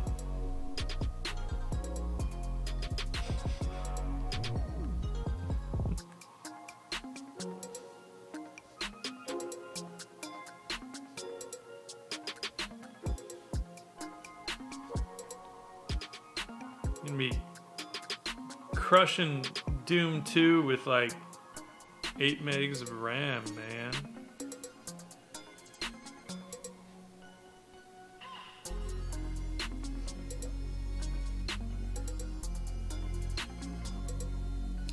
Okay, now we've got her, but we're gonna have to move her over because I don't know how I didn't catch that. Oh, did I move the car over? I don't know, but she's like full on in the car. Like cutting into it. Can't have that. Alright, let's see. Let's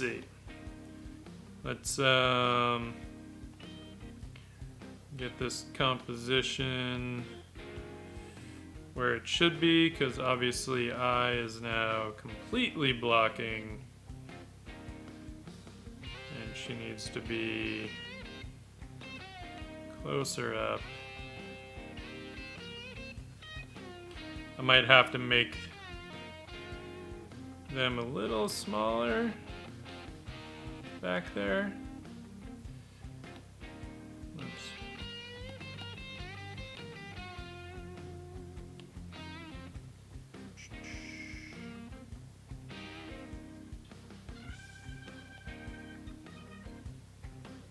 Because I don't care if she's, you know, cut off a little bit, but I don't want... Obviously, I don't want her, like, tucked way behind, because that's just a waste. Waste.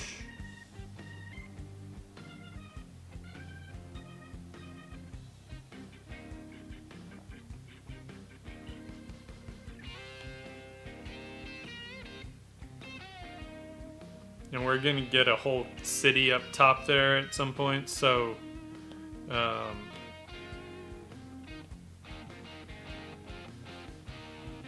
you know, there'll be stuff.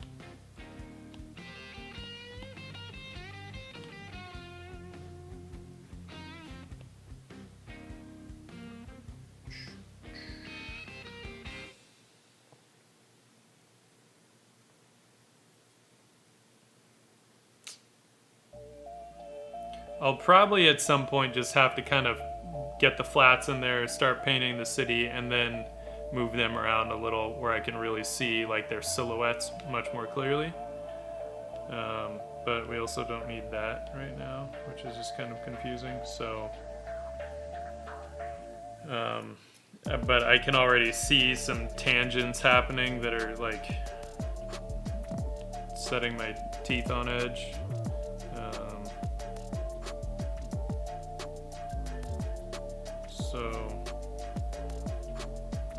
And I am gonna have to... See, I can't really move her around like that because now her perspective is like totally not in sync with the rest of it.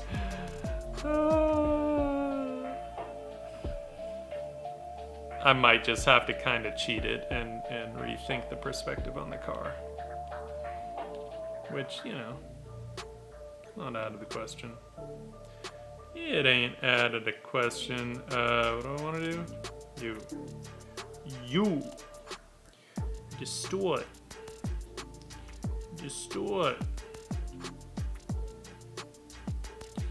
Let's hear it for...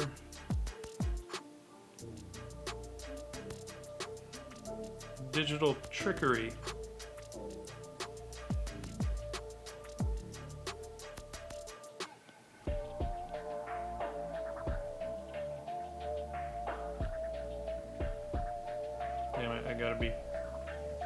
Careful. You have to be careful with Procreate. Like if I move this off and then I hit OK, it'll actually crop off the image. So it's not like Photoshop where it keeps all the information. So I've got to be a little mindful of that. Just FYI, that drop shadow is annoying me and throwing me off So I'm gonna get rid of that because I really don't need it. It was sort of there to help me like have a sense of how high off the ground this thing is, but whatever. I can visualize it.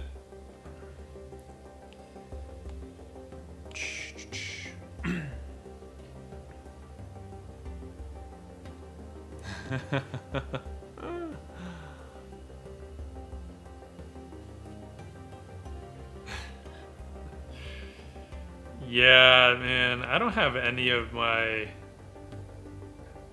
stuff from my 3D days at all. I mean, a bunch of computers later, you know. Damn, I almost wonder if I could... I really don't need to mess with this right now, but... Shit, that might actually work better. Yeah, and I'll crop less on Manga. Okay, okay. Okay. I can dig it. And then I can make them a little bit bigger. A little bit bigger. That's what we like.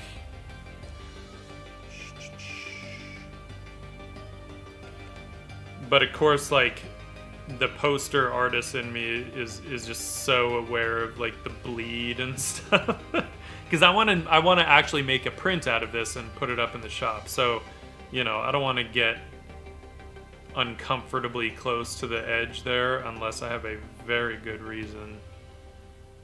And right now I don't have a good reason. Unless I did like a very deliberate crop, but I'm not going to be like, oh, just a little tiny bit of the car.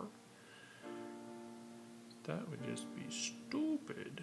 But I'm going to have to lengthen the back of it because, again, that tangent on the left side, right? From the girl leaning against it, that little tiny bit of the car that's, like, behind her over there. I'm going to have to get that more clearly out. But this already feels a lot better. And we can go further. Yay, modular.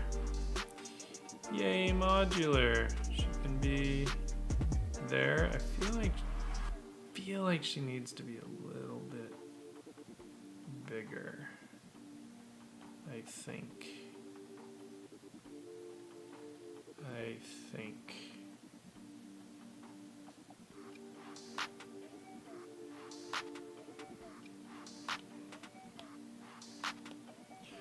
Nitpicky, guys, nitpicky, but sometimes you gotta do it. And I is actually supposed to be the smallest of the three, so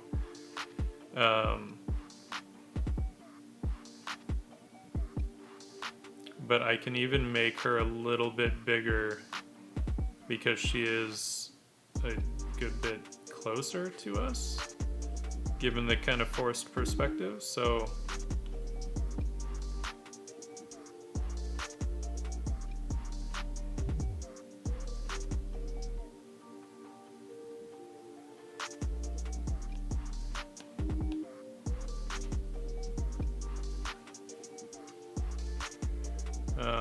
and now I want to, I'm gonna do, shit, I really should call it a night.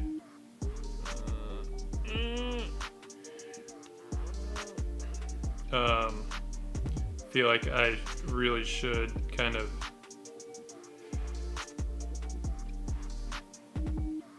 change the perspective on this just a little bit. So dropping this down, right? So there's not so much convergence here, and making it a little more level. All right, Manga, you're getting in my way. You're getting in my way.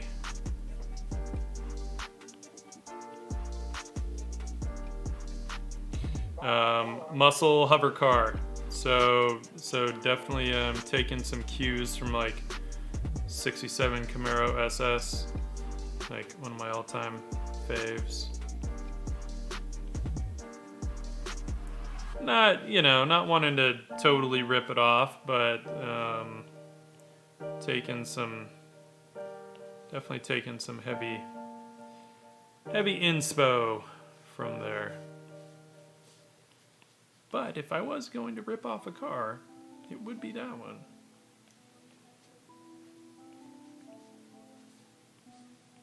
With maybe just a hint of a 72 Mustang Mach 1.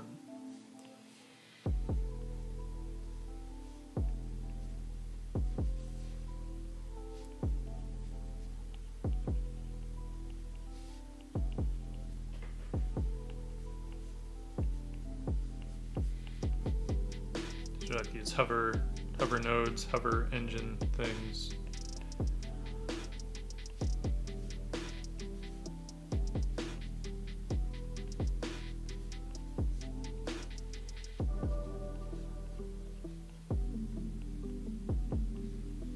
I'll do clean lines on this at some point, but I'm not going to right now because I'm tired. My brain is deciding to kind of quit on me pretty soon here. So, what are you gonna do? Alright.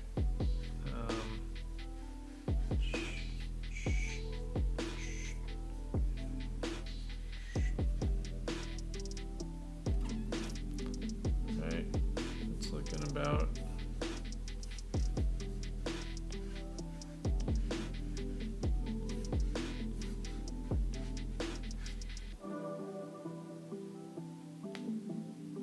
Okay. All right.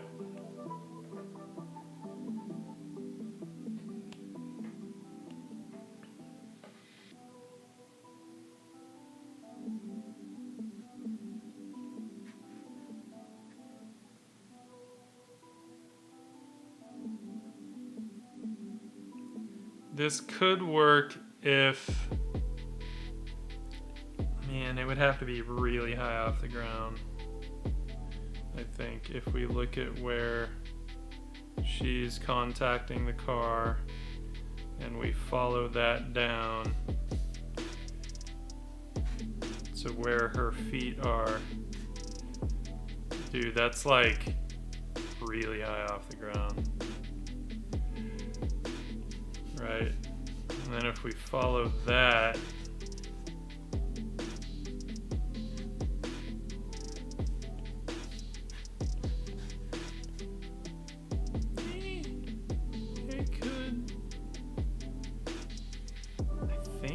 I think that could actually work. Okay.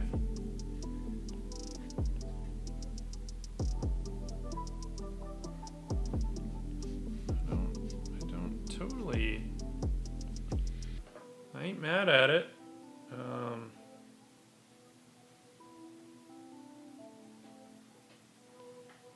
think that can work.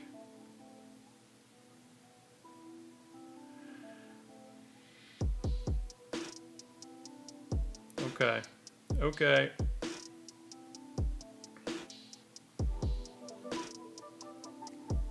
All right. Well, we are going to call it for now. Yeah, got all three of them inked. So, hey, that's not bad progress. And got the car roughed in. So, that ain't too bad. I'll get into painting, I'm not sure when. Saturday or Monday. One of the two. I'm not sure. I might stream Saturday. Thanks, Jay-Z. I appreciate that, my friend. Yeah, I might stream Saturday, but I might just try and be really productive on Saturday instead. We'll see. We'll see how I feel. Sometimes it just depends on my mood. I might really feel like being social. So, anyway, I think we're gonna call it. I don't know how much, dude. I don't even know if anyone is on, meaning anyone that I follow.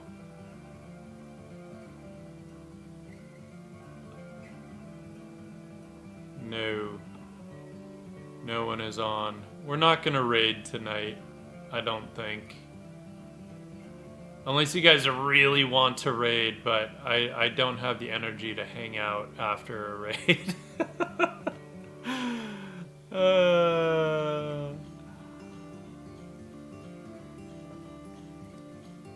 Yeah, I don't think we're gonna raid. We're gonna call it a night. You know, it's 11:30. Thank you, Nico. I appreciate that. We're driving down, so we should be nice and isolated, which is, you know, that's cool.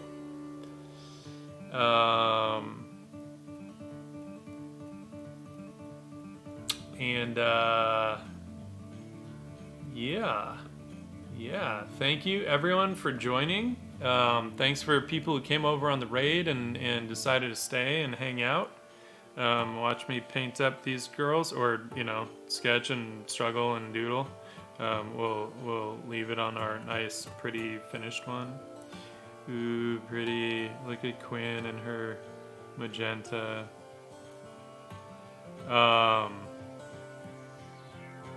Yeah, so I will be back on either Saturday or Monday at 7 p.m. Although Archer Kell streams at 7 p.m. too, so, you know, you can watch us both. And it'll be fun, and you'll get a whole bunch of shenanigans and information. It'll be cool. So until next time, my friends, thank you so much. And I hope y'all have great Thanksgivings if you're in the U.S. If you're not in the U.S., I hope your Thursday is just awesome. Because, you know, Thursday. And until next